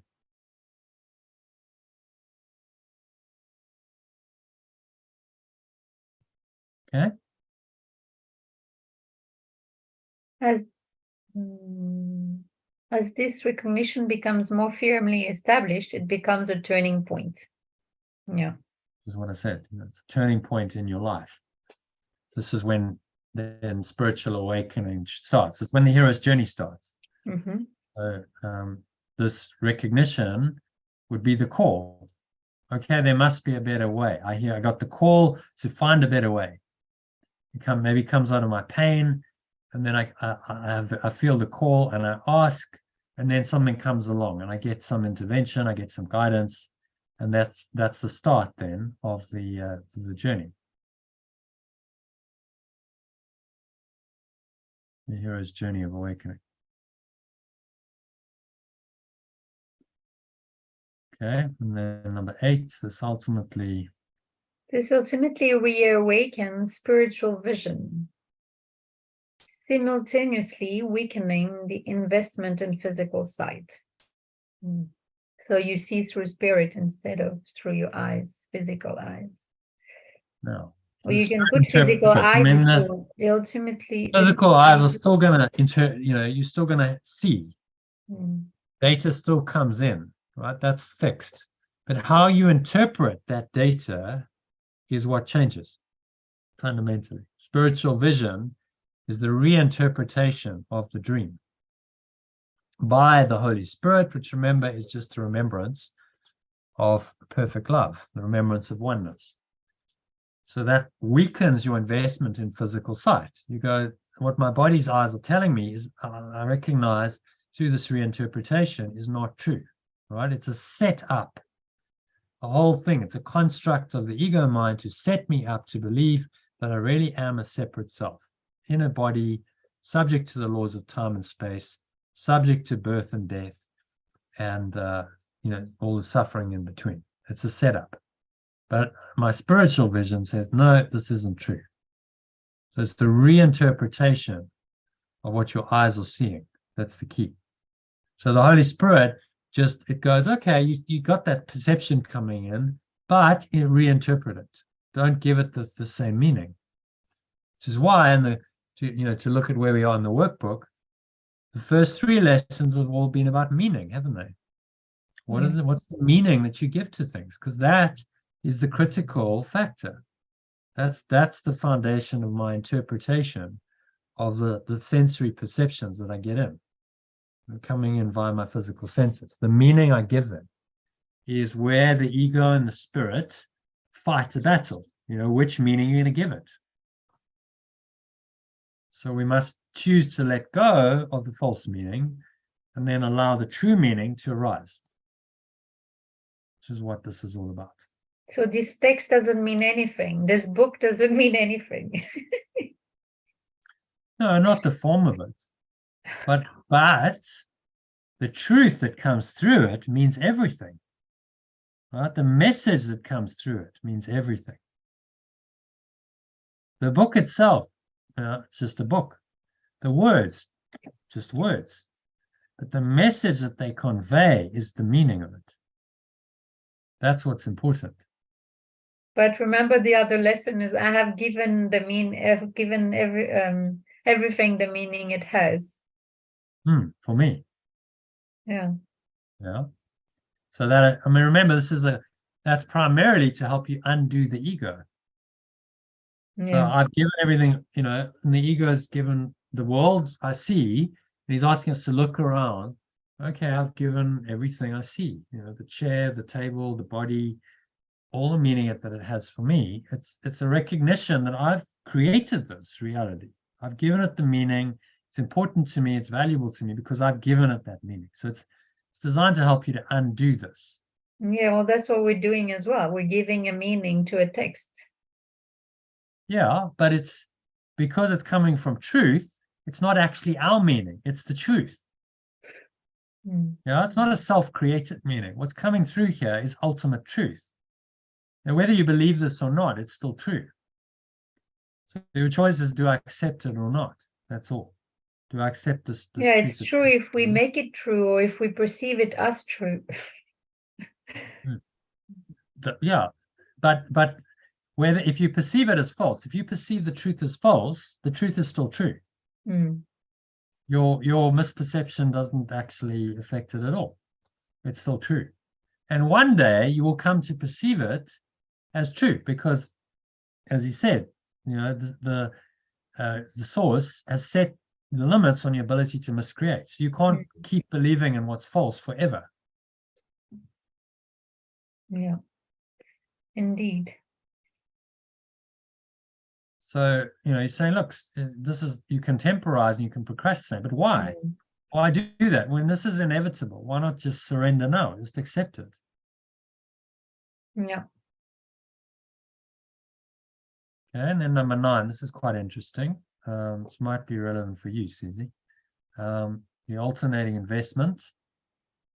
The alternating investment in the two levels of perception is usually experienced as conflict, which can become very acute. Yeah. So everyone experienced that. You vacillate between the two levels of perception. Yeah. And it feels sometimes like you're going mad, very acute. It's like, Yeah, it's like hearing two voices, right? That's yeah, two voices, and you're going like, what's going on and what's real and what's not. And, you know, the Holy Spirit comes in and says, none of this is real. And then the ego says, this is crazy. What are you talking about? Of course it's real. You know, are you going crazy? Who's the crazy one? Yeah. You have this inner dialogue going. Who's actually the crazy one? The ego says, you're crazy. How can you say the world's not real? Yeah, or he's laughing. You know the arguments in your mind. Yeah. It's kicking off. Well, I know the illusion. What's the illusion? Delusion and the illusion. Yeah. Yeah. And the ego is going to tell you that if you believe this, you're crazy. How can you say the world isn't real? How can you say everything in here is illusion? How's that possible? So no, come on. Like this is some weird cult. This is just ridiculous. Who is this character, Jesus? Anyway, you know, they'll find all kinds of ways to like try and deny it. Where did this even come from? You know, how did it come about? One guy got into, I remember he said, oh no, I can't believe this because it came through the CIA. I'm like, what? Because Bill Thetford he had a past history with the CIA. He'd worked for the CIA at some point, but when he was doing this, he wasn't working for the CIA. He quit that job. But you know, this is what people do. They'll find a reason not to believe it. But irrespective of that acute conflict, the outcome is as certain as God, all pure formless awareness of perfect love.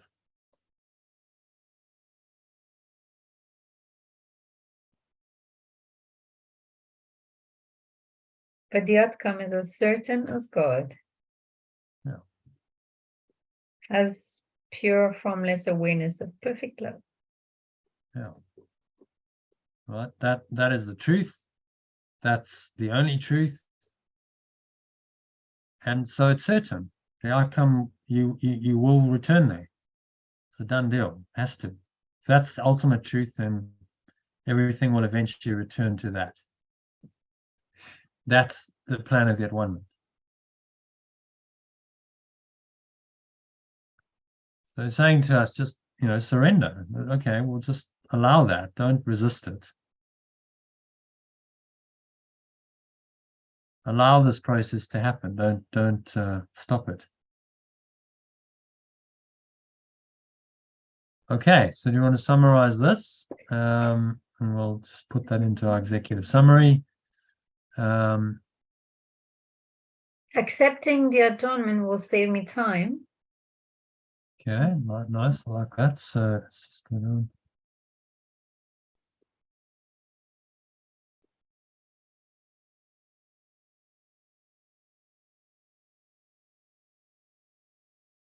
Accepting that 1 month will Save me time. save me time. Maybe I can, I tell you what, we'll say I can delay my acceptance for 1 month and procrastinate seemingly forever in time, but my ability to do this has been limited by formless awareness,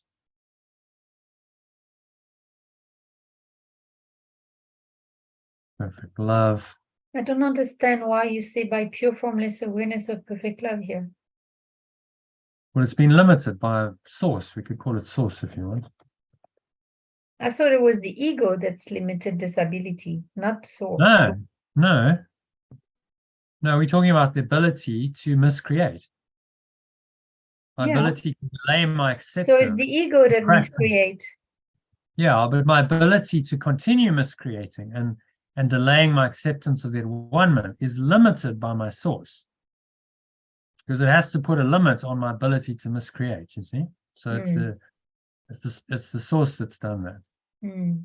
And limited by my, maybe we'll make that even, it's limited by the Holy Spirit, which is my remembrance of perfect love. Yeah. So ultimately, I can't forget this perfect love. I'm limited by my remembrance of perfect love. And so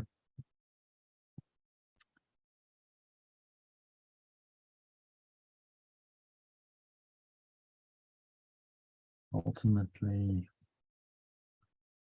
I must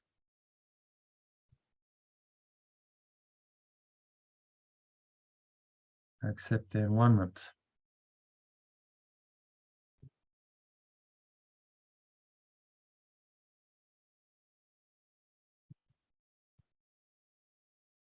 I must accept the 1 month for myself and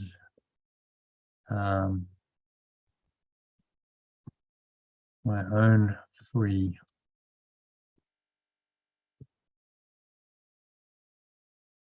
awareness in the process, something like that. So we're talking about free will. Okay, happy with that? I think that kind of gets the essence of that paragraph.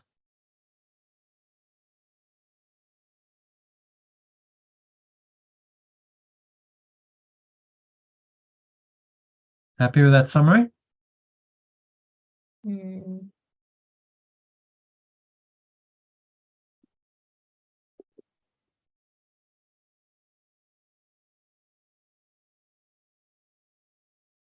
Okay, number 4.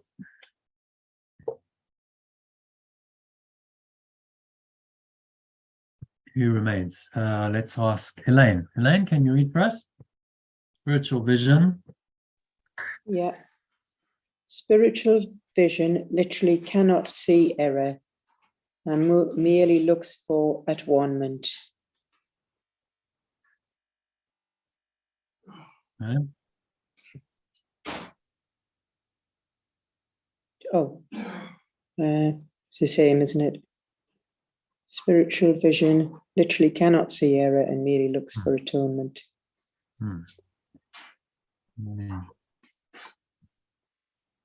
Really looks for at-one-ment, sorry.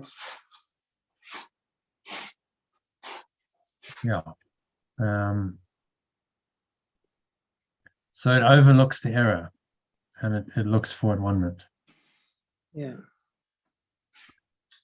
All solutions, literally. So maybe we'll qualify that again. It overlooks. Spiritual vision literally overlooks error and merely looks for at-one-ment. Yeah. So it's the denial of the error. So, okay, well, the error seems to be there, but no, overlooks the error.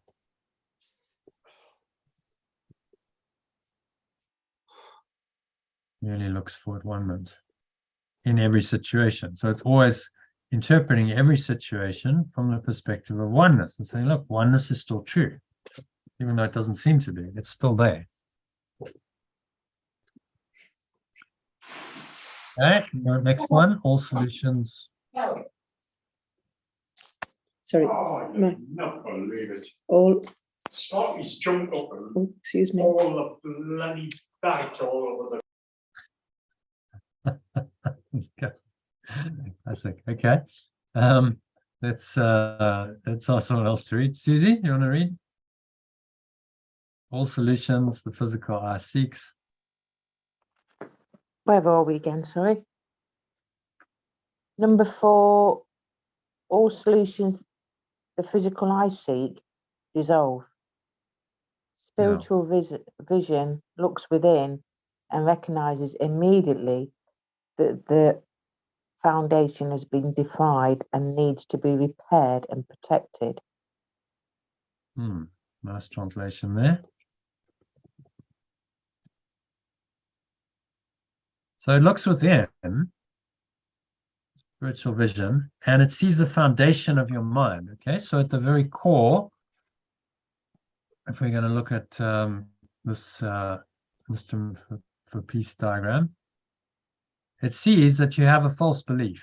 Right, so at the foundation of your mind, there's a violation. You believe that you're a separate self. You believe that you're unworthy of love, and so it looks within. Your mind sees the false belief and says, this just needs correction. Foundation has been defiled and needs to be repaired and protected. Okay, so your mind has a false belief.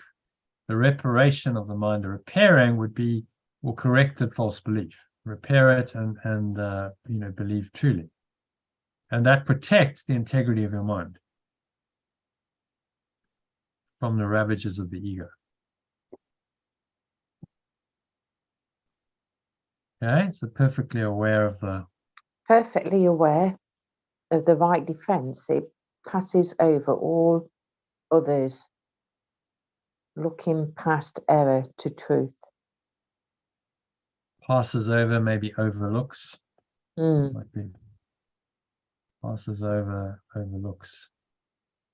Or it bypasses, passes over, overlooks. I think overlooks all others. So whatever the defense is that the ego is trying to get you to believe in, you just overlook it. So that's not going to work. Looking past error to truth. So it denies the error. It says, no, none of that is going to work. And it looks to the truth that only oneness is true. Only love is true. Cuts through all the crap, basically.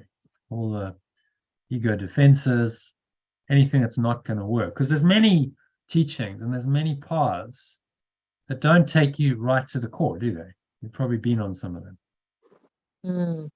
Like you do this or you do that, and it's all just defenses of a false thought system. Magic healing. This just says, look, let's get beyond such nonsense. This isn't going to work. Only the truth is going to work. So just go for the truth. That's it. That's all you have to do. And fully accept that. Because of the strength of its vision, it brings the mind into its service.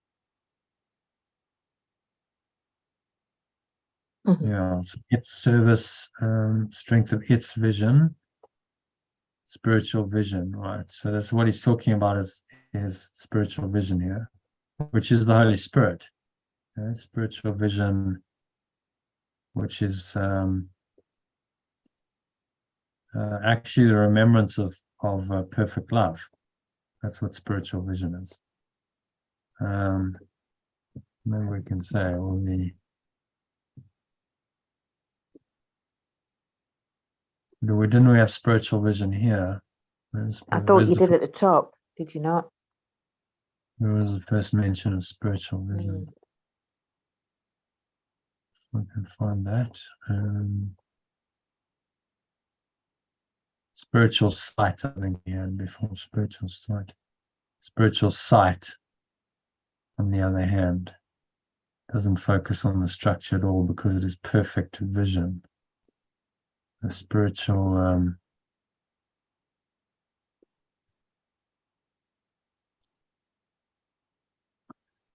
how would we change that? I think I've got to this will make it clearer. The remembrance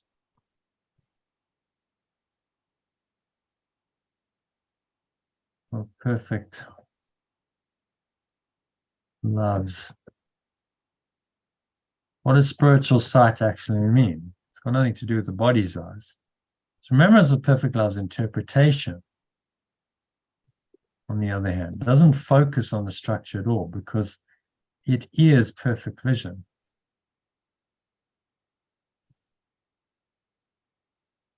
Because it has perfect vision, maybe.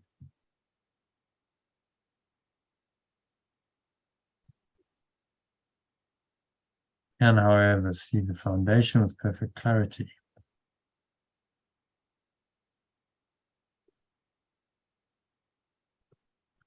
What do you think about that?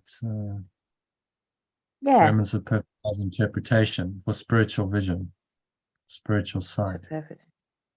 Didn't focus on. That's all it is. It's an interpretation of what the body's eyes see.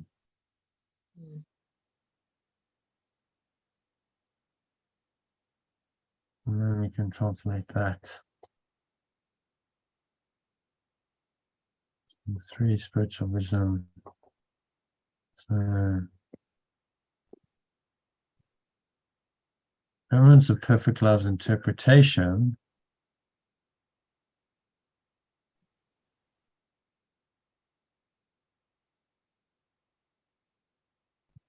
literally overlooks. Do we need the literally? Simply.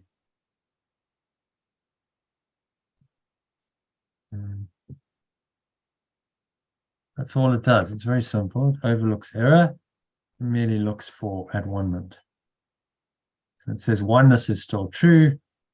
Looking to or for the at-one-ment looks for at-one-ment in your mind. All solutions of physical eyes seek dissolve.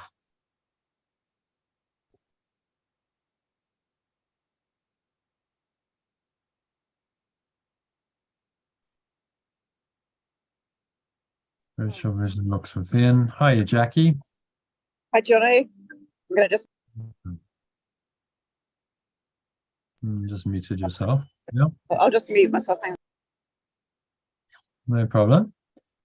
We're just reading the text in paragraph 4, so you can read the next one if you like.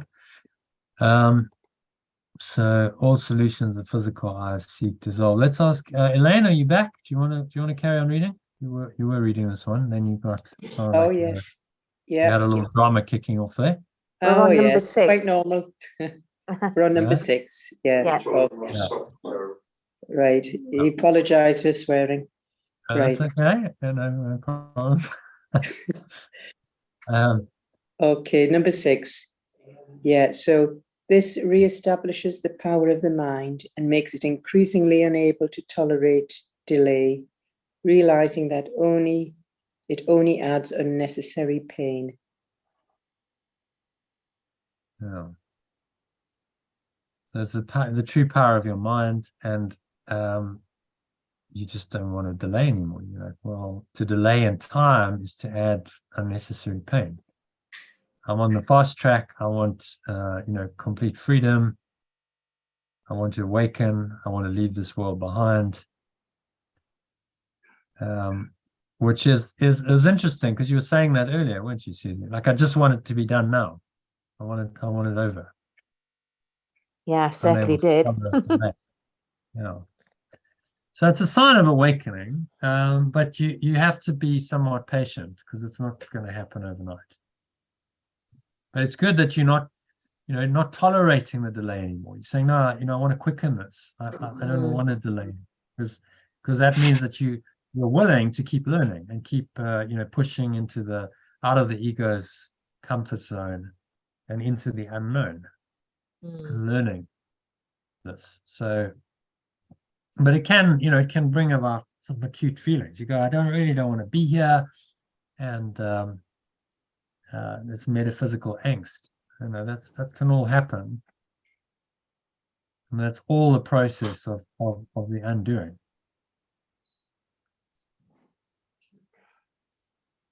So whatever it is that's happening, kicking off the vacillations, you recognize that it's all ultimately just part of the process, and it's good because your mind is not able to tolerate delay anymore. You actually want you want to do this. You want to complete this process and free it completely. And then this is an interesting line. Elaine, can you read that? As a result, the mind becomes increasingly sensitive to what it would once have regarded as a very minor intrusion of discomfort. So has anyone noticed that? Yeah. You become increasingly sensitive. And it was like before it would have been, well, that doesn't, it didn't really upset me or have too much discomfort. Now it's, oh, it's very jarring. I can't accept that anymore. It's not gelling with me. Yeah, definitely. So you're tuning yourself. You're becoming more finely tuned to the truth, and then any contradiction to that, you're sensitive to. You go, oh, I see the contradiction. I'm becoming much more discerning about what's true and what's not, and about my inner state. If I'm experiencing pain, I become more sensitive to that, so that what was previously a tolerable pain now becomes intolerable, because I realize that all pain is unnecessary. I don't need to suffer. So why am I suffering at all? If the spirit is saying you don't have to suffer and you can experience perfect joy and bliss. And so you just don't want to tolerate him because you know that there's a better way. That can lead to some quite acute feelings. The discomfort can become quite intense. But that's part of the awakening. Part of tuning your mind to this new reality. Letting go of the old and tuning to the new.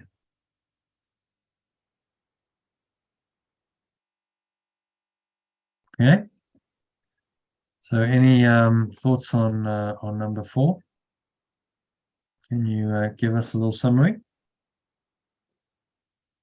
Well, it's the remembrance of perfect love to overlook error for the at-one-ment, and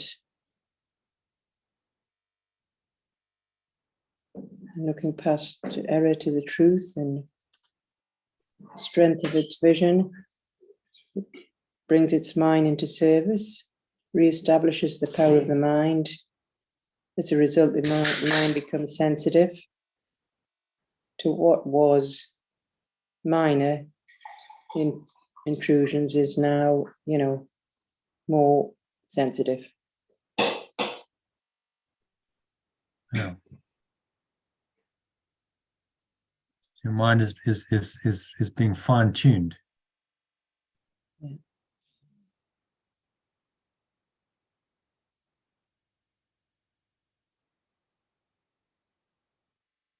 Okay, so let's summarize that.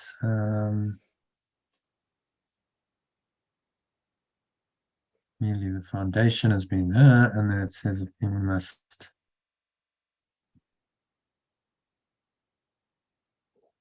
so let's just copy that, and we're going to make it quite a bit shorter.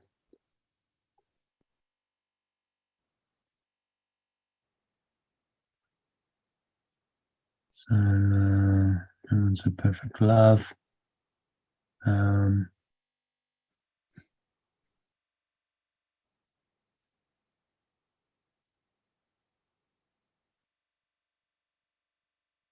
looks within my mind and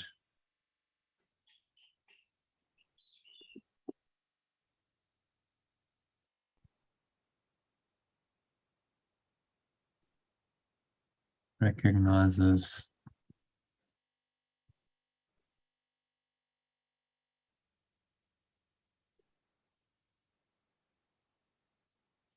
arouses the need for correction, my fundamental beliefs,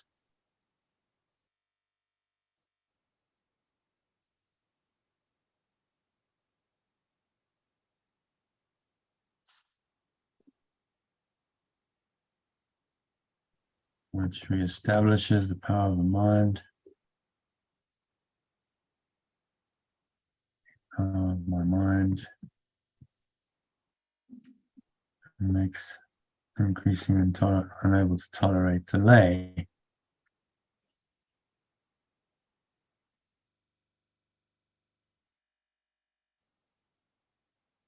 Therefore, my mind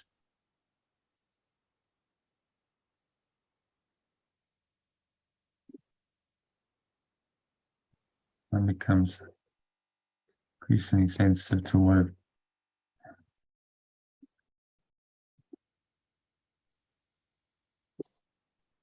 I become increasingly sensitive to what I would once regard as very minor intrusions, very minor discomfort.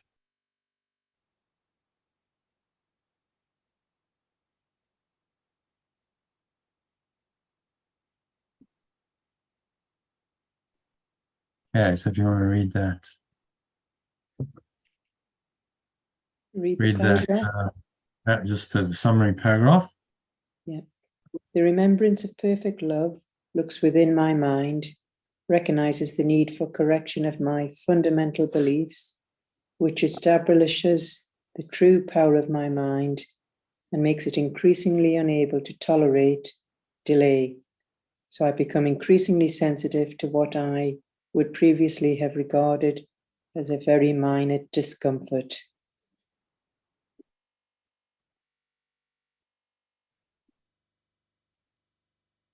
More sensitive.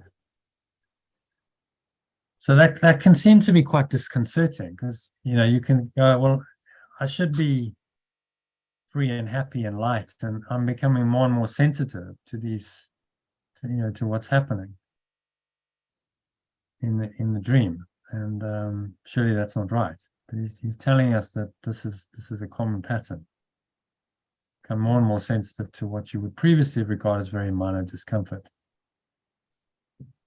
So those thoughts, those emotions, previously you didn't notice them. You had no awareness. The ego was just doing its thing. You didn't really notice. It was like, well, that's just normal. That's, I experience that all the time. Now it becomes, oh, that's really, it's not nice. It's out of accord with my true nature. I can clearly see that. Okay. So happy with that one. Mm-hmm. And so the last paragraph, let's ask, actually going up onto it. Let's ask Jackie. Jackie, if you can read that for us. Children of God. Johnny, I won't speak because I'm in a motorway service station. It's quite noisy, so I'll just listen. Right. I'm going to get back in the car in a minute, so yeah, all right, no problem. just listening. All right. Okay, so let's ask Aurelie or Susie to read. Either one of you.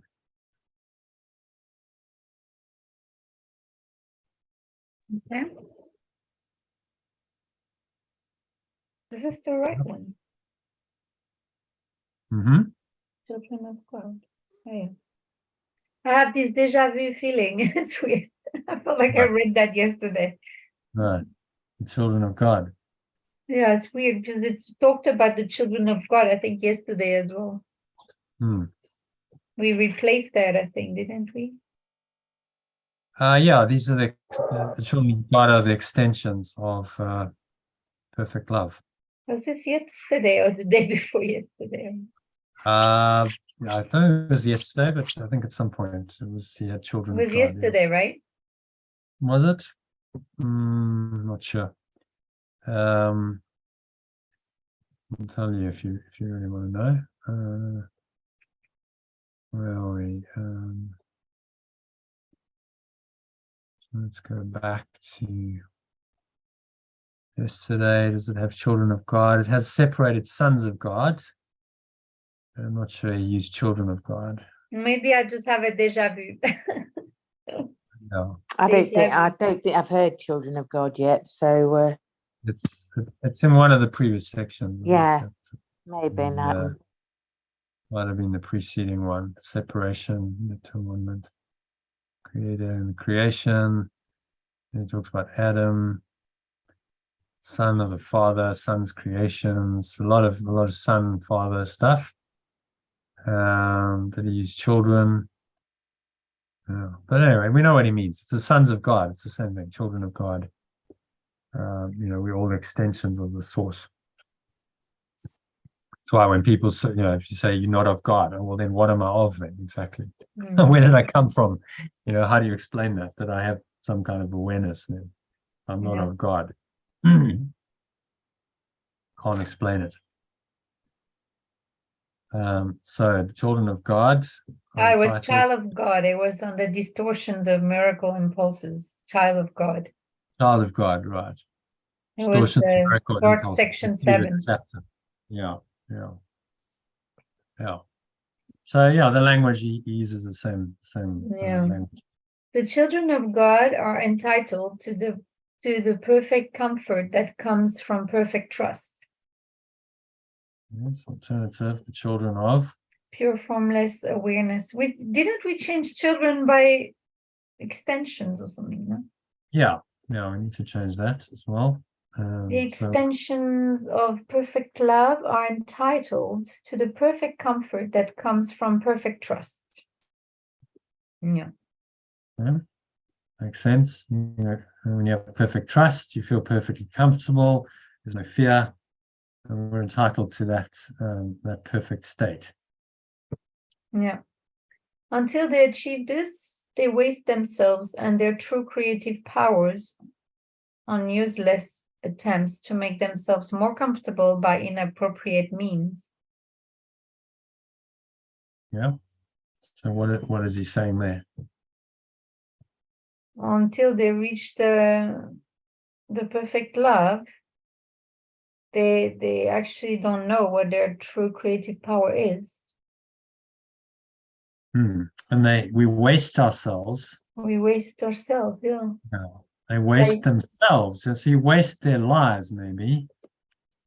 They waste their lives and their true creative powers on useless attempts to make themselves more comfortable by inappropriate means. So what are those means?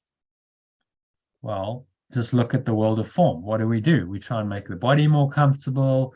We've gone on this whole track of inventing all kinds of things to make the body. We're talking about the structures, so building structures that are not always meaningful.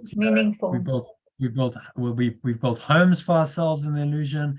We've invented electricity.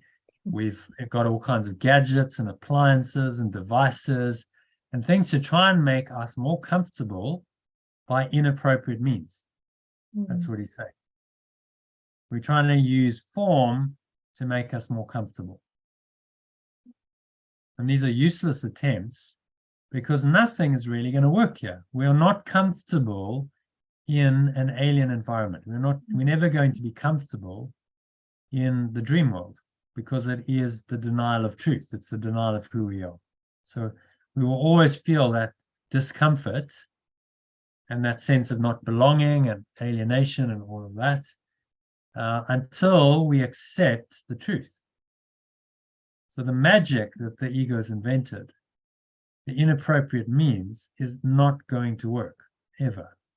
And he's kind of naming it for what it is. He's saying, you're wasting your life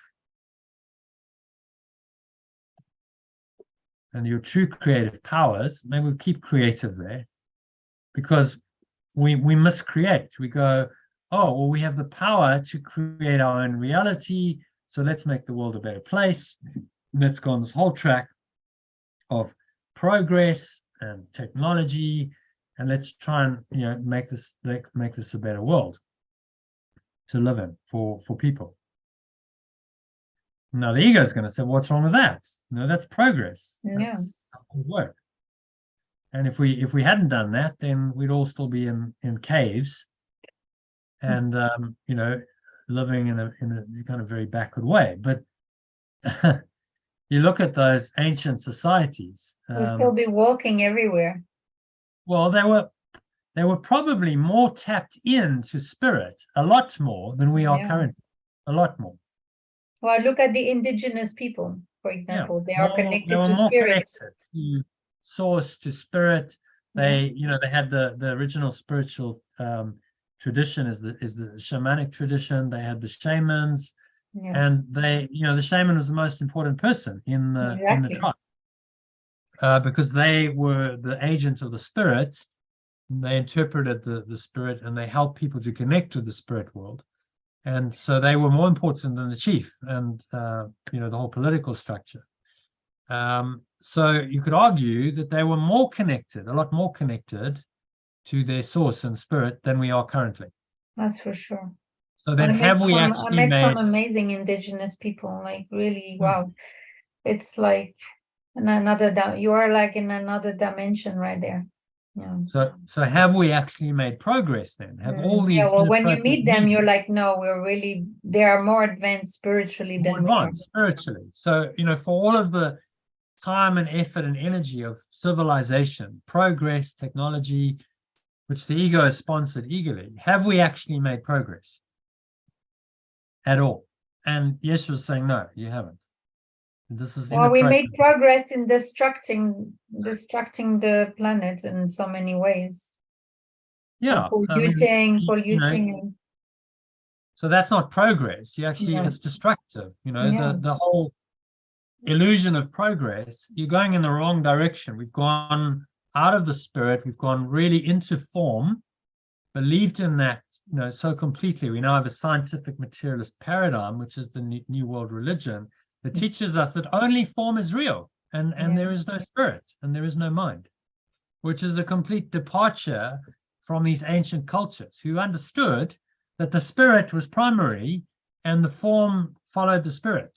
They understood that. They had a much more integral view of life. Yeah, if we go live in a jungle for months, and we'll understand, we'll be more connected to spirit for sure. And we'll definitely experience another way of life, another way of living life, experimenting life, connected to source, actually. So the simplicity of that kind of life, and make no mistake, it wasn't all roses. They had the ego still, and there was physical pain and suffering and sickness and death and all of that. But they seem to be in a more connected society. There was more access to the spirit than currently, much more. They didn't have this crazy belief of, somehow the external world is separate from us. It's an objective world. They didn't have that. They understood there was a connection. Right? I intuit things. They would, before they went on a hunt, they would do a ceremony, and they would go into the inner world, the spirit world, and they would ask for the help and the guidance, and then the hunt would proceed accordingly, and it would usually follow in a from that ceremony. So they understood that connection. That's what the shamans understood. Why you say they understood? Because they still practice, they still live that way, they still do this. I mean, it's still happening now. Why are you talking in the past? Well, so those societies have largely been destroyed by our modern culture. Well, yeah. There's still remnants. You still have some of the shamanic tradition, but they don't live the way they used to. There's no way. Those indigenous cultures have been ravaged, and they now are actually at the lowest end of the scale, because most of them it's drugs and alcohol addiction, and because they can't cope with the modern scientific materialist paradigm. They can't cope with the disconnection from their source. It's a shocking disconnection for them, and they're you know, those cultures have never really recovered from the Western Yeah, I know scientific they were quite methods. endangered, actually, those indigenous tribes from different part of the world. I know they've been endangered, especially well, because of, you know, the ego, or the human's ego, wanting to also take the lands over where they live. But more Or importantly, destroy like the Amazonian forest, for example. it's a destruction of their thought system. Yeah, it's not just their habitat. It's a thought system. It's their belief system. It's their culture. Mm, It's the destruction of that mm, you know, the ego is intent on, because it represents a path of awakening for humanity. If we could go back to that, you know, original connection with source, the simplicity of that living, there's a way of awakening there. And so the ego says, no, we don't want that, because we have a better way. We've got progress and technology, and we're going to get everyone into the scientific materialist paradigm. We keep them very far away from that spirit world that they knew was the ultimate reality. So the shamanic path was the original spiritual path, and it still has, you know, there's a lot of learning there. I know some people have been on it. It's not dissimilar. I would argue maybe it's not perfectly non-dual, but it's much more similar to what we are learning through A Course in Miracles than, say, traditional Christianity. Our path is much closer to the shamanic traditions than traditional Christianity. a lot of people now actually are seeking, you know, healing from shamans, but I don't know if it's the right kind of, you know, like I'm thinking of all these ayahuasca ceremony, you know, through like these plants, they use the power plants or the plants from nature Plant to medicine, heal yeah. people, to purge, basically, Well, and if it's purify done the mind. correctly, if it's done correctly, you know, with spiritual integrity, with the healing at the core of it, then yeah, okay. But it can be misused. So I prefer to just use spirit. Me too. I access, agree 100%, 200%. you can access spirit in its pure form, you know, the perfect love that's there. That's the ultimate healer. Those plants can open up the mind to access maybe a part of the mind that was blocked. So that could be helpful. But ultimately, you have to do it yourself. So you might do ayahuasca a couple of times, and it could help you in your journey. You could then access more of the spirit. But in the end, you know, that's just an opening. It's a tool that opens you up, and then you've got to continue. The ayahuasca is not going to awaken you. It can just give you a glimpse. So, you know, this kind of work needs to be done. It's not a substitute. It's just another, how do you say, in a way it's kind of placebo as well, because it's like making you believe that it's going to heal you completely, but you still have work to do. You have work to do. But the true shamans would say, okay, you do the ayahuasca, now you go and you do your work, and you work on whatever came up. If you need to let go of stuff, you let it go. You work through whatever came up, and you might only do it half a dozen times in your entire life, because there's so much that you need to work through. It's not like, oh, I'm going to go have a trip on ayahuasca again. And it's, that's why people keep going, because they think it's going to solve all their problems, and they're going to, you know, reach enlightenment through that process, or through this method. So this is another version of inappropriate means, right? That's the more spiritual version. Like, oh, no, this is going to work because it's spiritual. It's plant medicine. This is the answer. But it's not, because nothing in form can heal your mind. Not possible. It's only, exactly.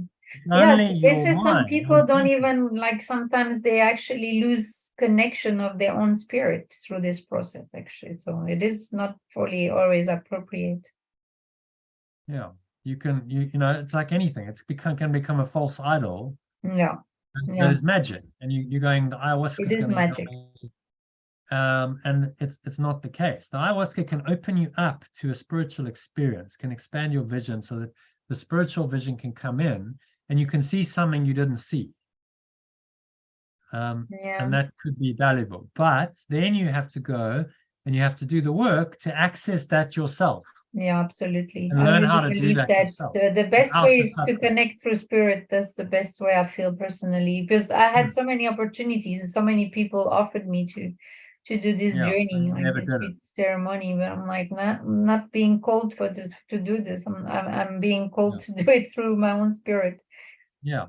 Yeah. And you know, so I'm the same. It's like, yeah, it could, but something in me says no, because it's kind of it's magic. It's Yeah, a step it's the down same. from the level of pure spirit, isn't it? Yeah, And it's the you're same with the working in a, mushroom ceremonies as well. It's the same yeah, thing. all of it, yeah, whatever. You know, it's opening up the mind, but is it opening up the mind to the right, you know, to the right energies even? Yeah, Not necessarily. So with perfect love, you yeah, can't go wrong.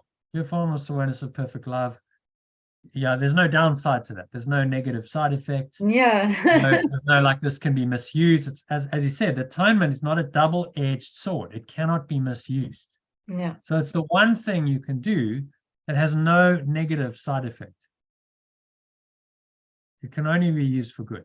yeah, And then use that, and you know, just focus on that rather than things that have a double-edged. It's like, yeah, it could be used for good, but then, you know, there's stories of people. I had a friend did ayahuasca, and then they offered him marijuana, and he kind of got into that, and he got addicted to it, and now he smokes it because he says, "Why do you do it?" Because it feels good. It's a high. He just gets high every night. I'm like, well, that's not really going to awaken you, is it?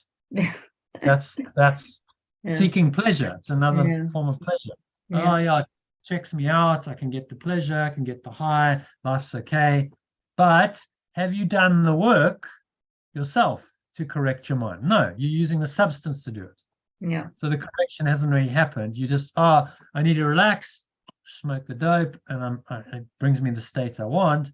But it's lazy because you're not going to meditate, and you're not going to do the spiritual work of having to correct your own errors. See? It So kind of it's numbs living you down as the well. wrong It path. kind of numbs you in a way. Yeah, Yeah, and not being willing to do your own correction. your You know, work. Merck's Yeah, like, okay, I'm yeah, gonna correct my own mind, and the substance can't help me do that. I've got to bring the stuff up, become aware of it, and let go. And if I'm in my right mind, if I'm clear, I've got a much better chance of doing that than if I'm all kind of zoned out and spaced out, because I'm not actually in my right mind then. Okay, so inappropriate means can be many different ways. The ego has many defenses that are inappropriate. Anything Yeah. in form, magic, you know, this is what he's referring to. It's not going to work. But the real means are already provided and do not involve any effort at all on their part. So that's what we just said. The real means is it's already there, right? It's in you. It's in your. It's in your Spirit. mind. In your It's mind. the foundation of your mind. It's oneness. Mm. It's given to you. It was given the moment you split. The moment you separated, the answer was given, which Yeah. is this one answer and process. Yeah. So it actually doesn't. You don't have to. You don't. It's no effort. It's already given to you. You just have to accept what is given to you, and that's the effort, because you have to break down your ego's resistance to it. That's what it's why it seems like an effort, but actually it's no effort because it's already there. So how can it be difficult to be what you already are? Really, in truth, it can't be.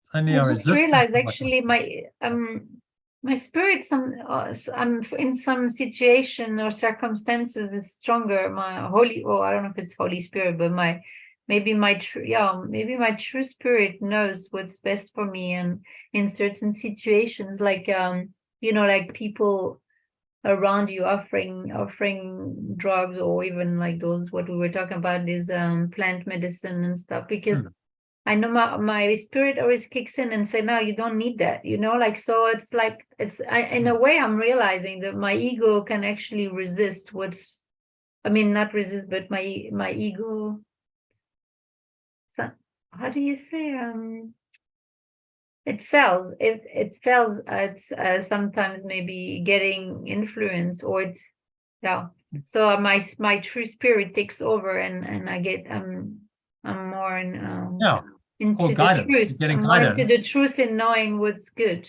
or what feels good for Yeah. It's for called the discernment. spiritual right? self. Yeah, it's called discernment. So there's a Sorry? discernment. It's called discernment. The Oh, Spirit, okay. the Holy Spirit, which is remembrance of perfect love, will Mm. discern for you and will tell you, no, that's that's good, that's going to work, that's helpful, or no, that's not. So say no to it. Yeah. And if you fairly advanced on the path, then that you have that discernment. You're able to discern and decide. If you're not, it's very easy to get confused. And Mm. many people do. No, I still get confused, but not through a substance or anything like that. Yeah. Or People medicine, get like confused. medical drugs or anything like that. Yeah, and because maybe in a past life you've done that and you went, okay, that didn't work. I was already a healer in a past life. Actually, I did past life regressions, and I was already a healer. Actually, I found out something fascinating. Actually, that I was actually, I don't know. It's weird, this kind of thing that reveals itself. I was being used actually and used, I don't know, or manipulated and used for my gifts of healing by the church actually in the past. Right. So, Maybe that's why I'm not I'm not religious or like Christian anymore in this life. Or I feel like it's never been resonating with me. With the truth. You learn from past experiences. Yeah. In past lives, and you know that's not an appropriate path. So we come in with that learning. That's called our karma, and we progress from there. Yeah.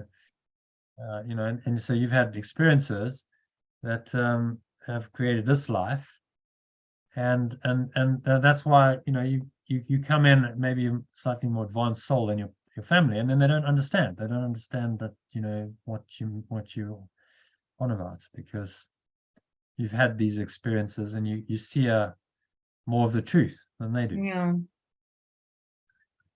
And it's interesting because in that past life, when the church wanted to use me only for like to heal certain people, not everyone, but they want me to heal, I think, only the noble class, like so that's where they were kind of using my healing gifts, because they didn't want me to heal everyone. Basically, they only a certain. So already you can see there was a failure there in the mind, in the spiritual religious world, or the religious world already. So yeah, that's for me, that revealed a lot of truth about spirituality. True spirituality. Okay, so where are we? Let's get back to the text. Yeah. So the atonement is the only gift that is worthy of being offered at the altar of pure formless awareness of perfect love, because of the value of the altar itself. Okay, so remember, altar's foundation. The atonement is the only gift that is worthy of being offered at the foundation of pure formless awareness of perfect love, because of the value of the foundation itself.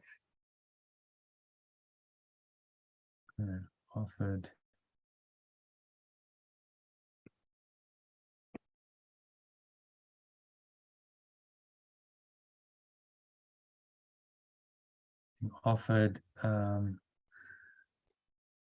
about to instead of at?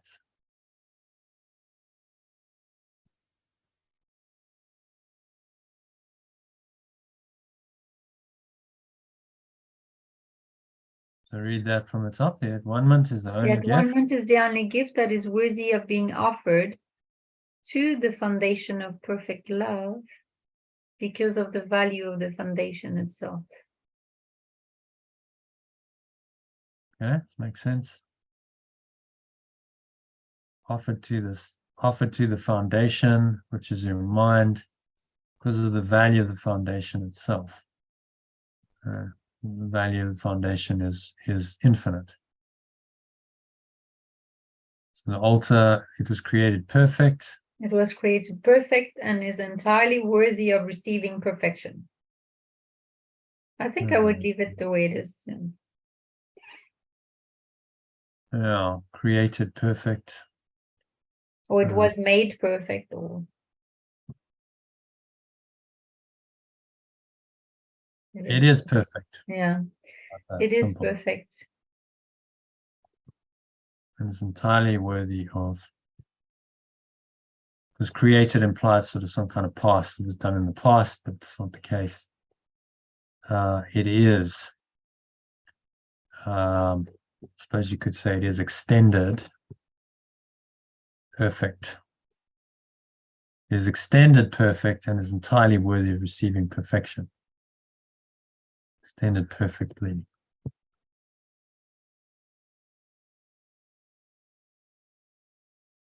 So we are extended. We're exactly like our source. You know, that same perfection is in us, extended perfectly. There's no difference between source and its extension. So we're entirely worthy of receiving perfection, which is the perfect love. So pure formless awareness of perfect love and its extensions or creations, extensions are completely dependent on each other. Yeah. He depends on them because it created them perfect. It's so he, what it was, he, Yes. the source, right? Yeah, I think we maybe need to put in a pure formless awareness of perfect love here, just to clarify. Yeah, depends. Which it to, you know, who we're talking about. Pure formless awareness of perfect love depends on its extensions. Yeah, on its extensions, yeah. Because it extended them perfect. Extended them perfect. depends on its extensions. Because it extended them perfectly. It extends, not extends, extends. It extends them perfectly.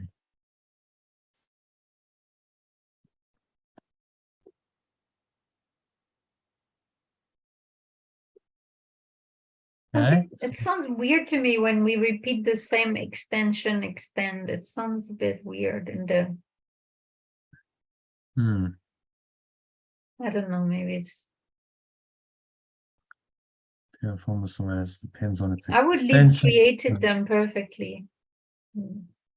Yeah, but the reason why we don't use created is because it implies that we were at some point non-existent and then we were created in the past. But that's not the case, is it? That's why we change it. We are just extended, we continuously extended. So it extends, the source continuously extends us perfectly. It didn't happen in the past, it's happening right now. Okay. So it extends us perfectly. We weren't created in some past time. It extends us right now perfectly. And again, the idea of extension is that there's no creation actually. It's not something new coming into being. It's just an extension of what's already there. It's love extends love, yeah. Yeah, more accurate. So it gave them its peace, so they could not be shaken and could not be deceived. Yeah. Gave them its peace, and it could not be shaken, could not be deceived. Okay, so this is the unshakable. You want to repeat maybe extensions, so it gave them its peace, so its extensions could not be taken and could not be deceived, or no? Depends on its extension because it extends them perfectly. Well, I think we know what them means. Yeah. No, but I'm saying talking about they. Not them, talking about they. Them, peace, so they. Well, they, them, they. It's in the same order. I think we've made it clear here. It's extensions because it extends them. So extensions are them. And then it gave them its peace so they could. So it's referring to the so we extension. can leave it then, it's fine, yeah. I think because otherwise it becomes clumsy. We've got too many extensions going on. Okay, so It whenever not be shaken. And that's so important. It gives you its peace and its awareness. So you could not be shaken and could not be deceived. This is your salvation in the dream. No. You can go to this awareness and it is unshakable. And in that awareness, you cannot be deceived. So you said, oh, well, I had the discernment to say no to ayahuasca and other things, because you could not be deceived when you're in your true awareness. You can only be deceived if you go into false awareness. Yeah. Yeah. So whenever you're afraid, you are deceived, and your mind cannot serve the Holy Spirit. Yep. And the Holy Spirit is the Remembrance of perfect love.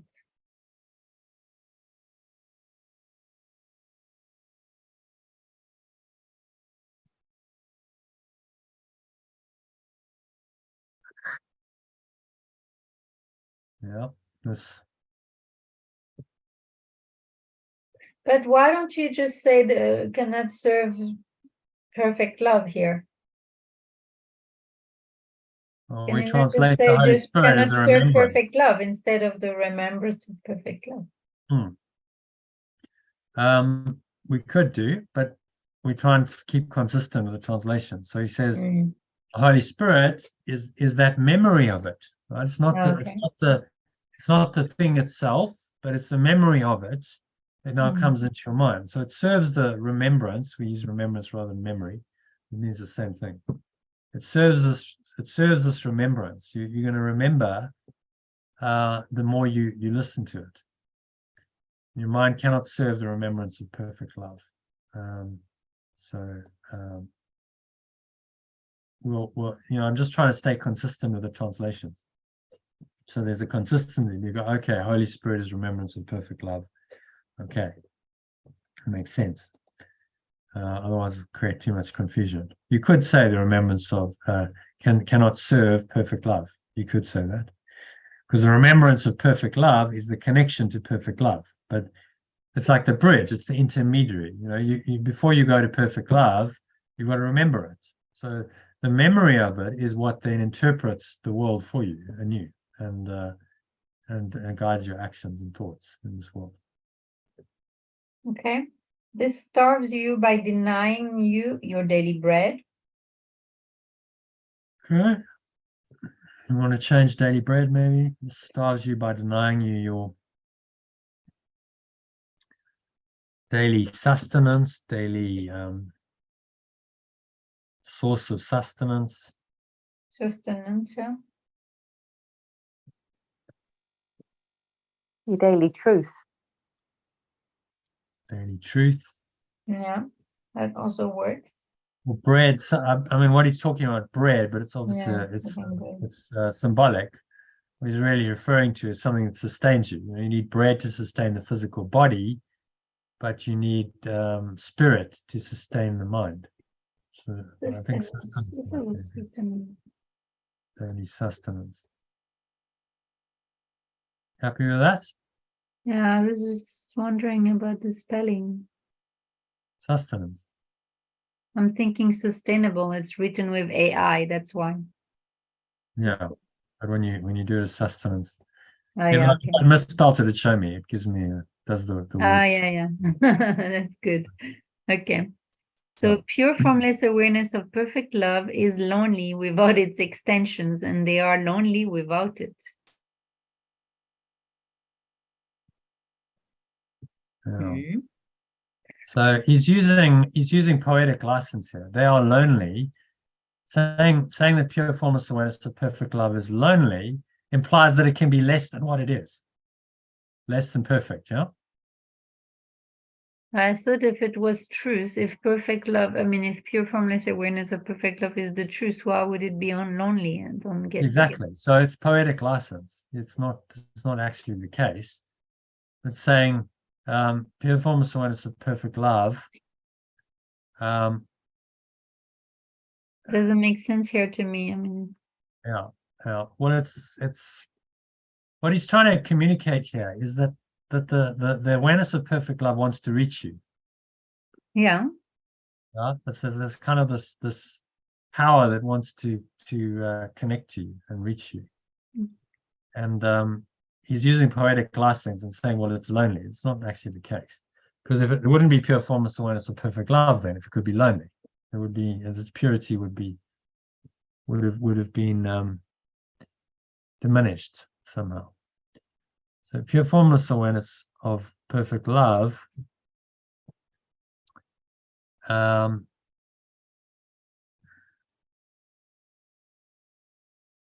intends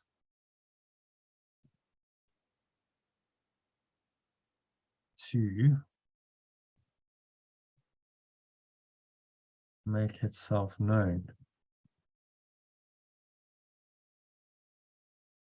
to its extensions.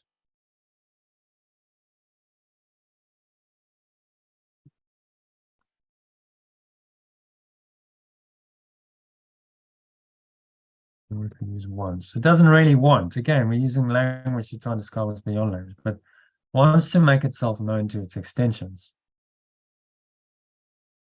And they are lonely without it.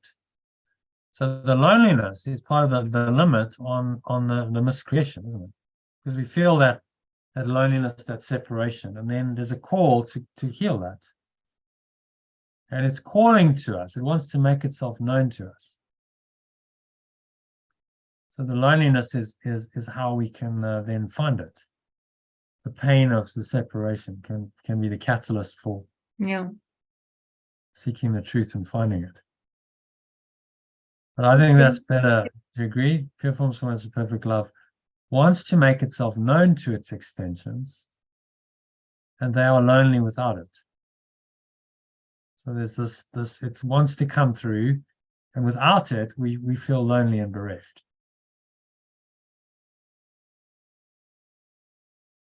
They must learn to look upon the world as a means of healing the separation. They must learn to look upon the world as a means of healing the separation. Yeah, and the at-one-ment is the guarantee that they will ultimately succeed. Yeah, that's clear enough. No? Yeah.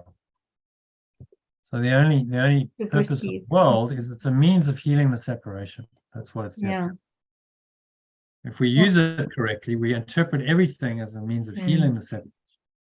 Then it's a done deal. The atonement is a guarantee that you will ultimately succeed. There's a process to it. It's going to unfold in time. It might seem to take quite a long time, but ultimately you will succeed because of the at-one-ment principle.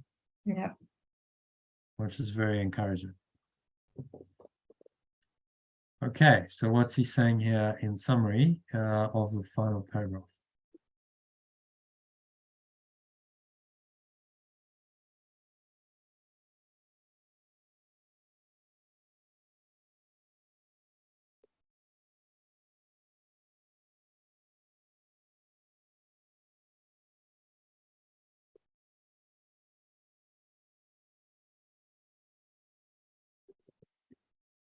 Let's take that. Let's create a little summary.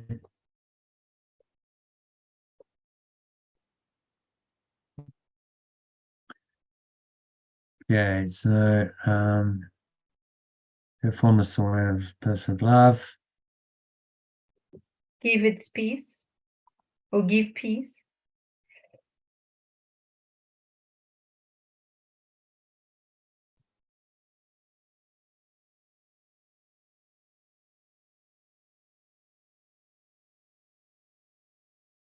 So its extensions cannot be shaken and deceived.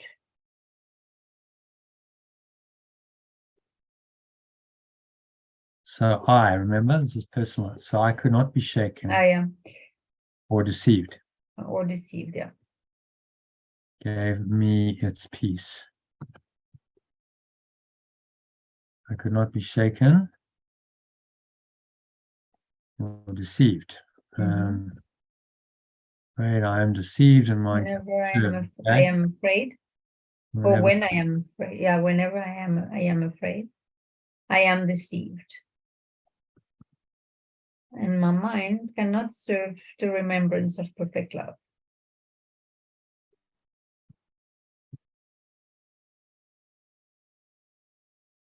Okay, starves you by denying your daily sustenance. We could probably cut that out. So this, maybe this makes me feel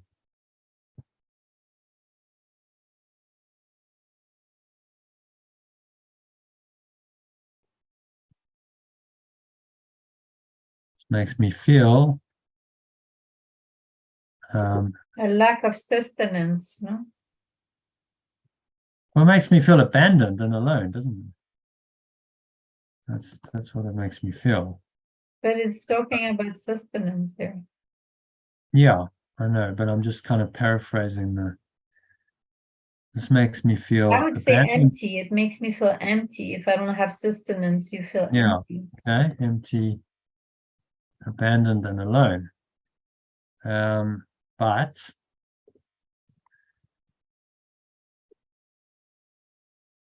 the fullness was a perfect love.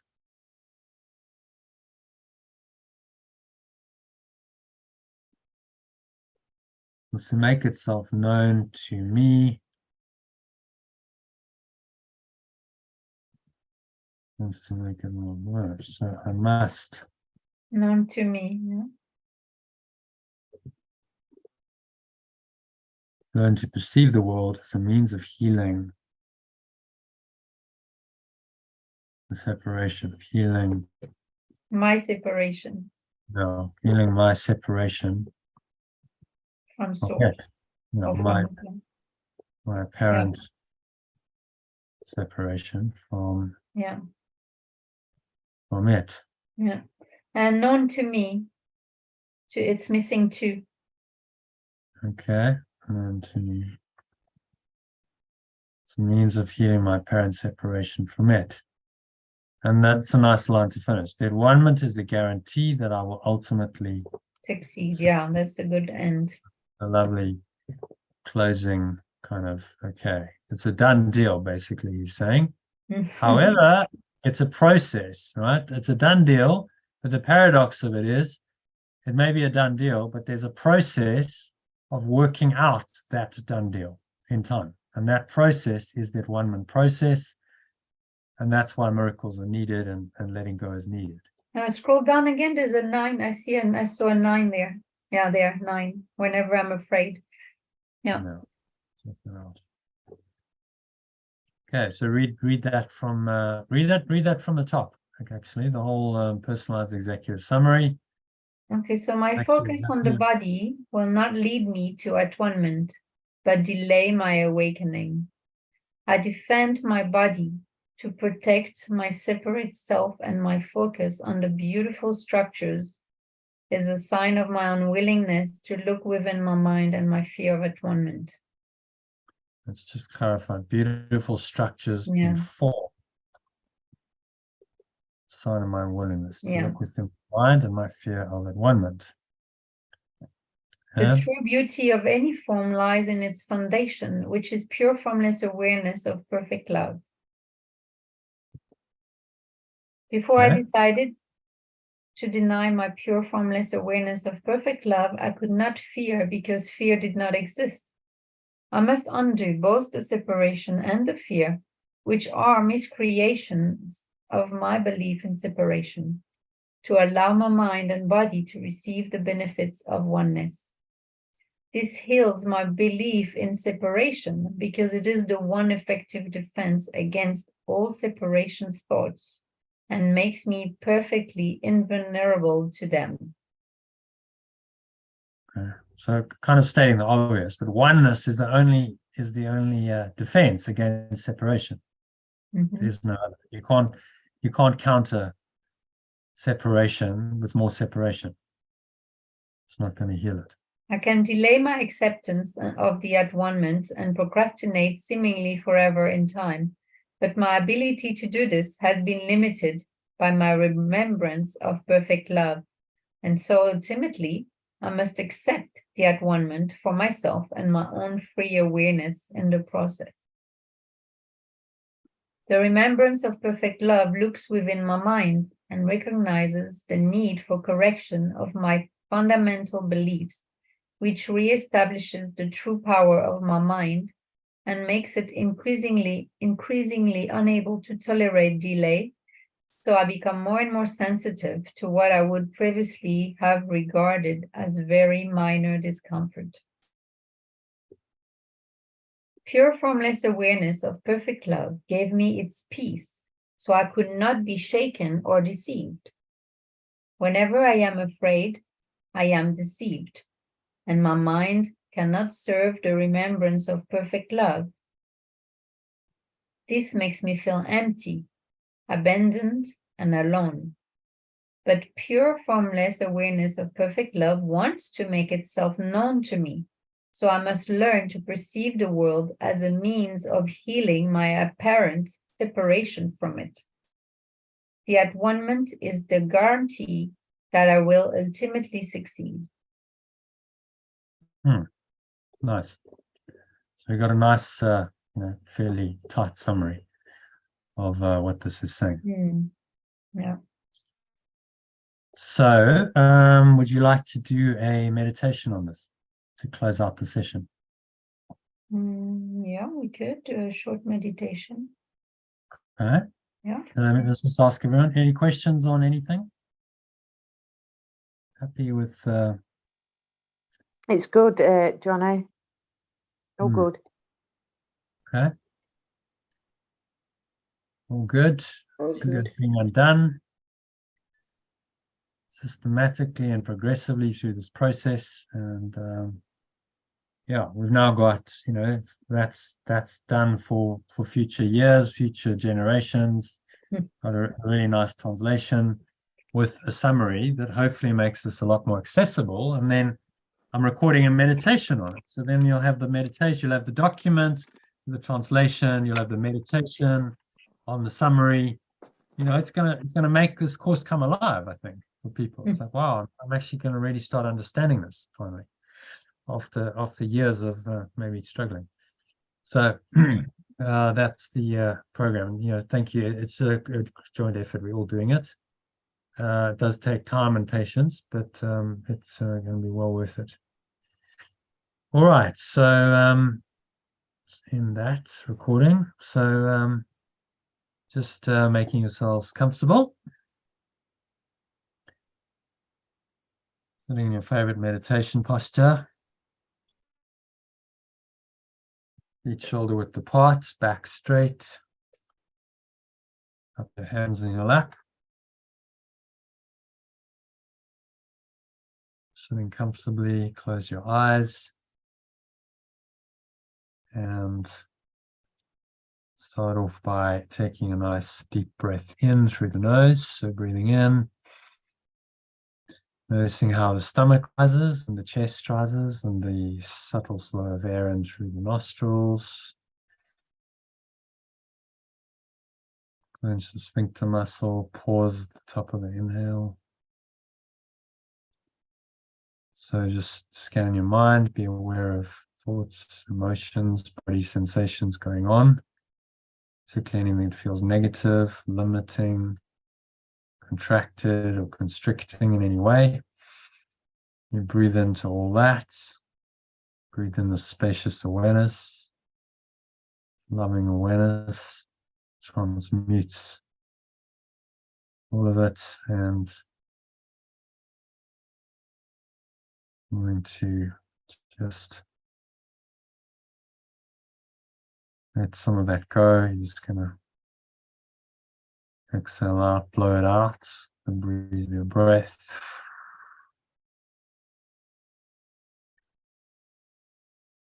Letting it go into the nothingness that it really is. It's going, gone. Lower stomach into the spine, expel the last remaining air out. And you just rest in this oneness.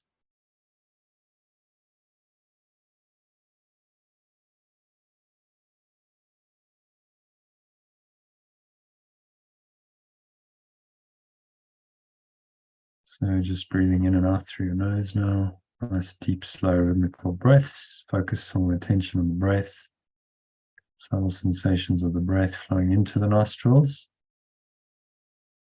and out of the nostrils.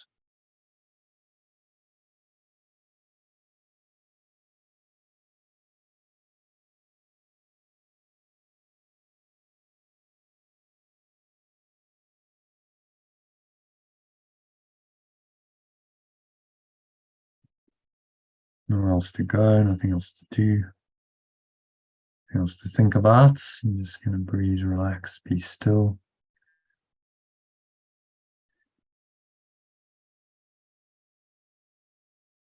And allow the Holy Spirit, moments of perfect love to come in, guide you, interpret these words for you, just allowing the words to drop in into this open, empty, spacious awareness.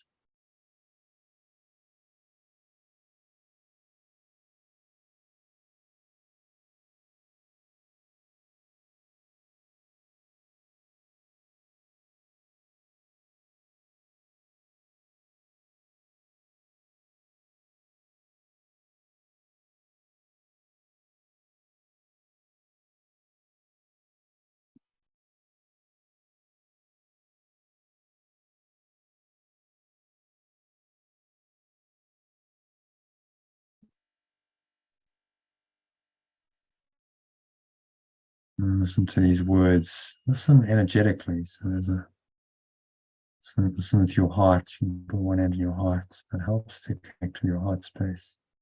You're listening with your mind. You're listening to the energy. It's going to take you down into the foundation of your mind where this points. This is the executive summary, personalized executive summary of the altar of God, or the foundation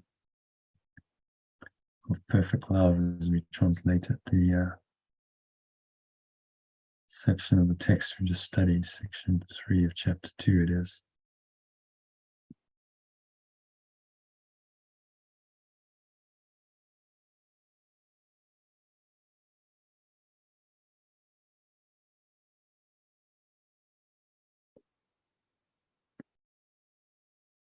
And just keep watching your breath, in and out through your nose. And just let these words kind of drop into this still, calm, quiet, spacious awareness, like pebbles in a pond on a very still, calm, windless day. Because your mind, being the pond, is so still, the ripple effects are going to be very noticeable.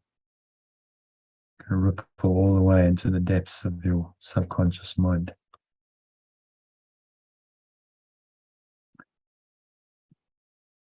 Let's listen to this executive summary of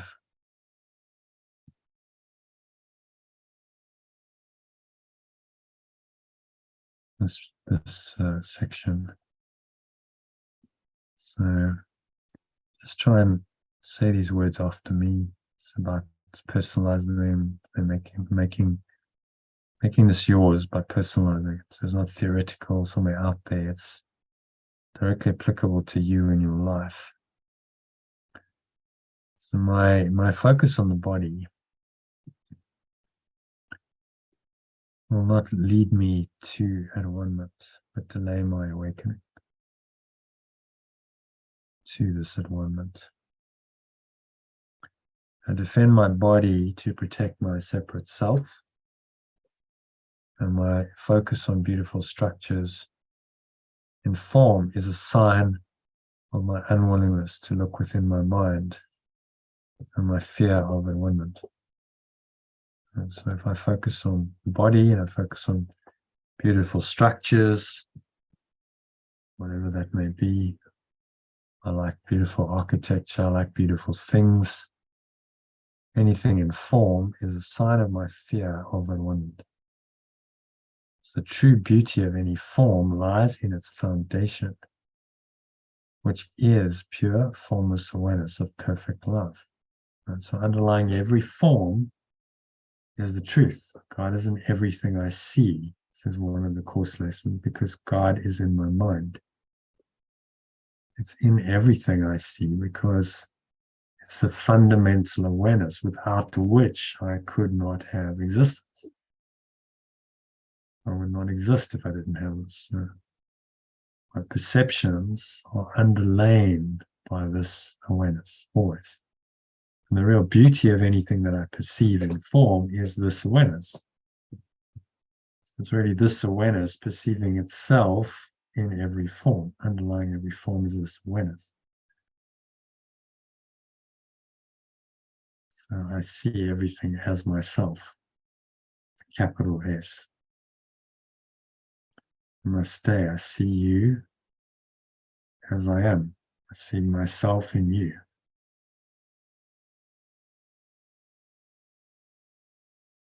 That is the essence of unconditional love.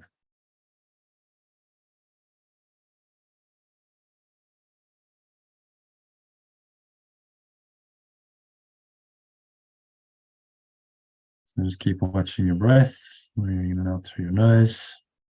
Deep, slow, rhythmical breaths. Sinking into this oneness.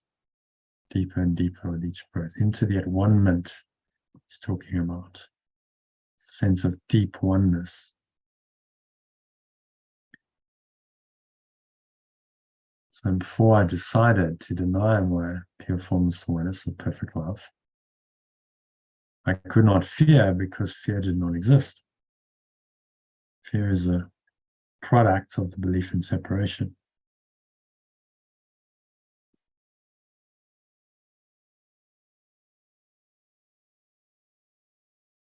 So I must undo both the separation and the fear, which are miscreations of my belief in separation.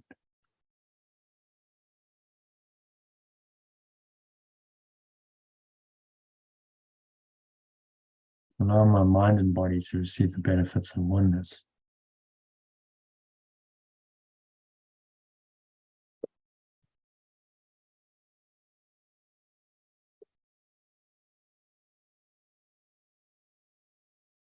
Correct that. I must undo both the separation and the fear, which are miscreations of my mind, to allow my mind and body to receive the benefits of oneness.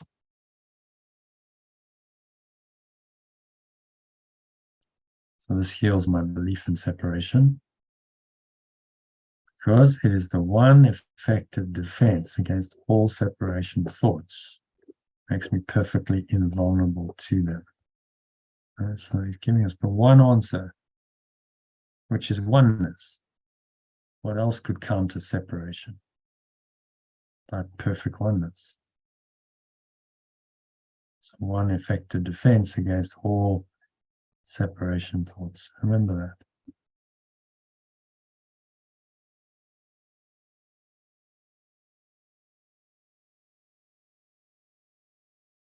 So feel that invulnerability. You breathe it in to every pore, every cell, every muscle of your body, every part of your mind, every fiber of your being. It's in this invulnerable self, the one self that is beyond separation, that is beyond fear. So I can delay my acceptance of the one-ment, and I can procrastinate seemingly forever in time. And my ability to do this has been limited by my remembrance of perfect love. And so ultimately, I must accept one-ment for myself and my own free will or awareness in the process.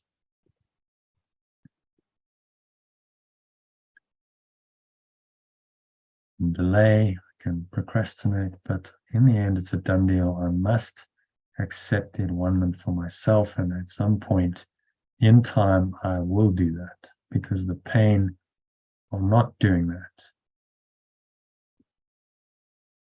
will become increasingly acute. So remembrance of perfect love looks within my mind and recognizes the need for correction of my fundamental beliefs.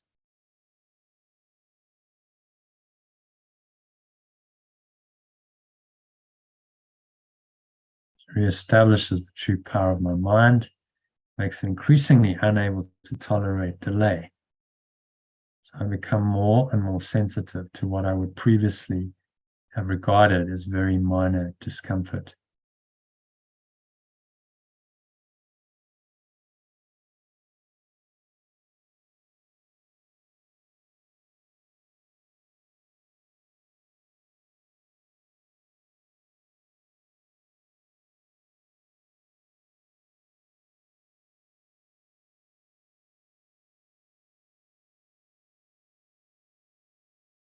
I will become more sensitive, more tuned in to oneness, and then the denials of oneness seem to be more uncomfortable. That's part of the process of awakening. It's all normal, it's good. Heading in the right direction. There's lots of discomfort.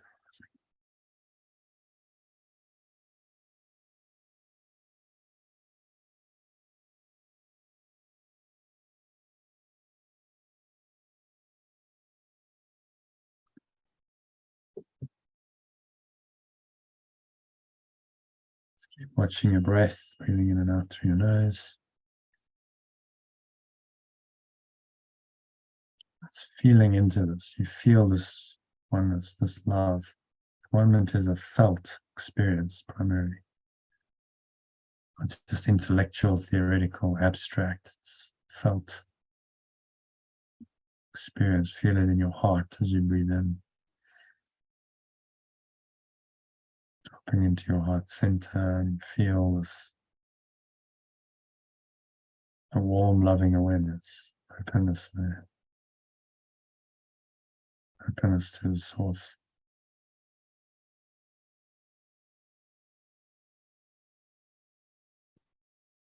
So the source or pure formless awareness of perfect love gives me its peace.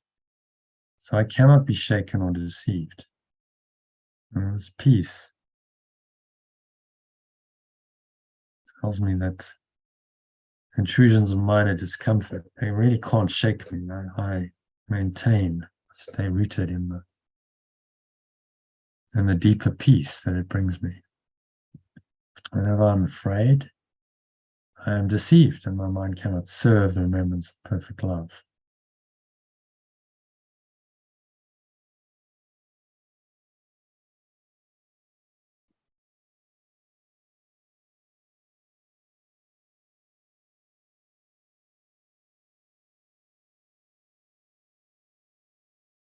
So whenever I'm afraid, I'm deceived and my mind cannot serve the remembrance of perfect love. This makes me feel empty, abandoned, and alone. But pure formless awareness of perfect love wants to make itself known to me.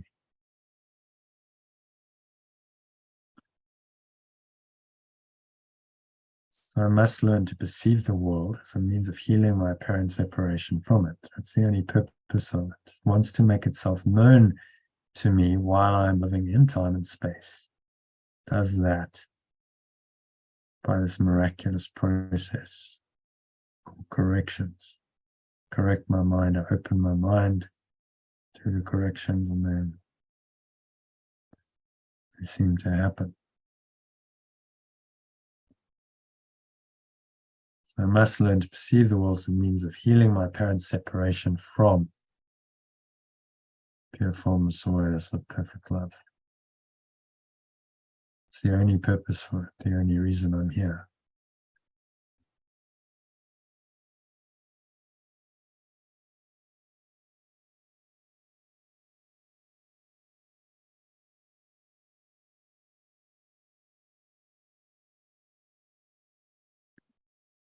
So just sink into this guarantee, a guarantee of ultimate success.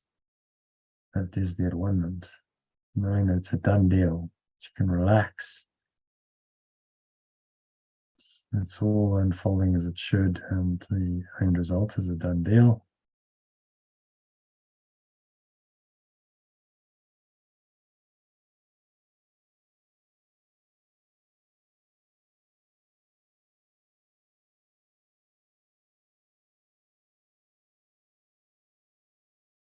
So nowhere else to go, nothing else to do, nothing else to think about.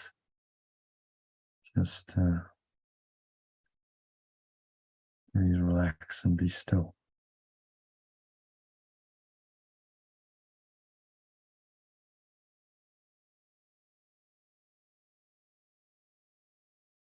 And sink into the peace that this lesson points to.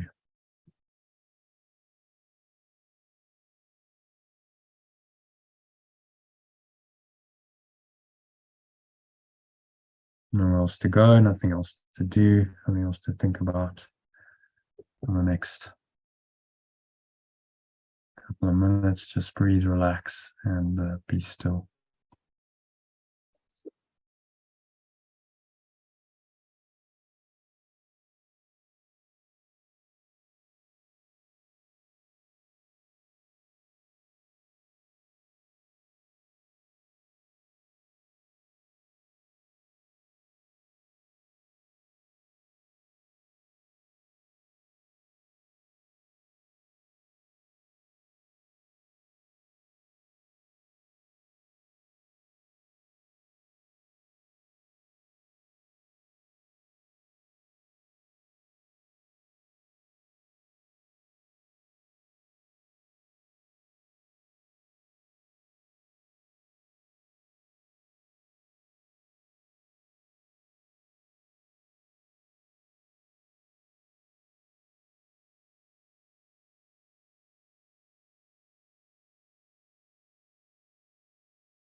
And so just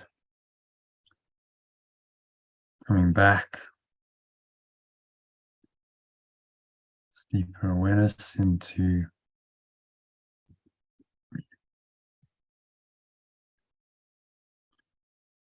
body and the senses. On the count of 3, you're going to open your eyes. So 1, just breathing in.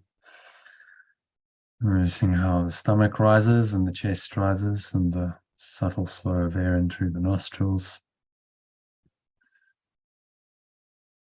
Just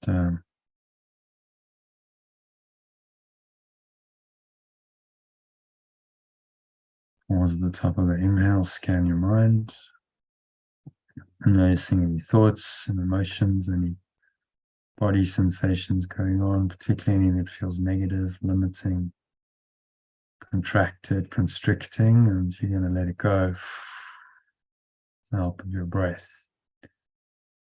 Blowing it away with the breeze of your breath into the nothingness that it really is. So the air flows out. The mouth, chest, and the stomach suck back in. Energy subsides back down the front channel of your body, coming to rest in your lower stomach and your groin.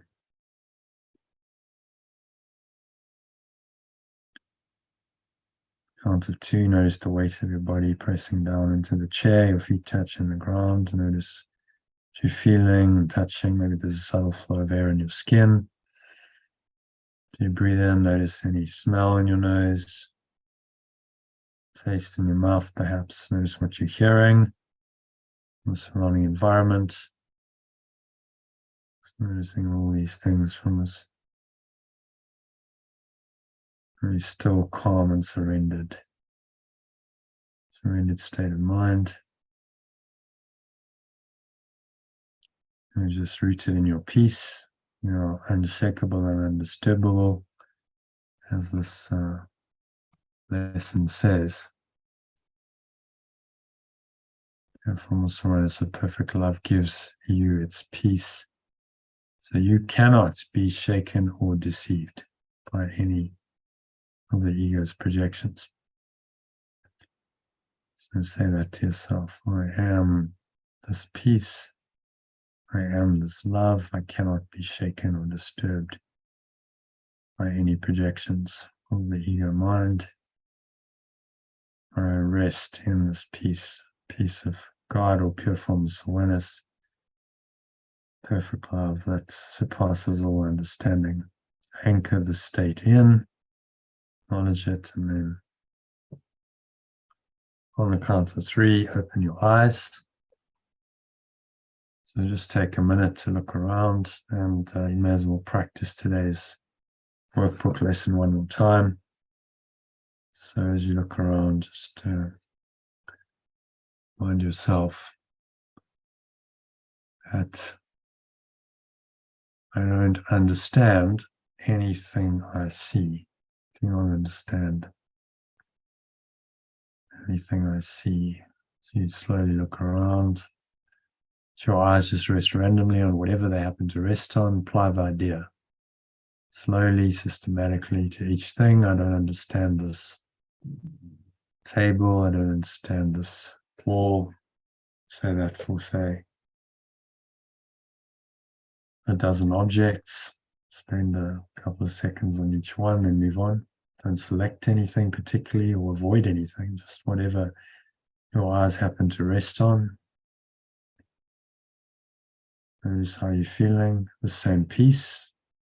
So you're back in the domain of perception, you're seeing with your body's eyes, perceiving with your senses, the same peace that you hopefully access quite deeply in the meditation is with you.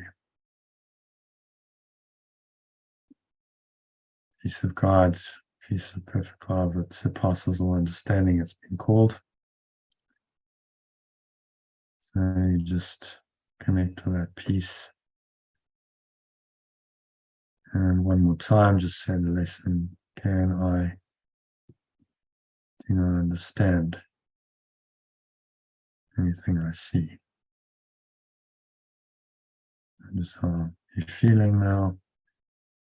Stay in this connected state so you go to bed. So if you need to top yourself up, remind yourself of the lesson, but hopefully you'll stay there in this very healed, connected state the rest of the evening, which is what I wish for you.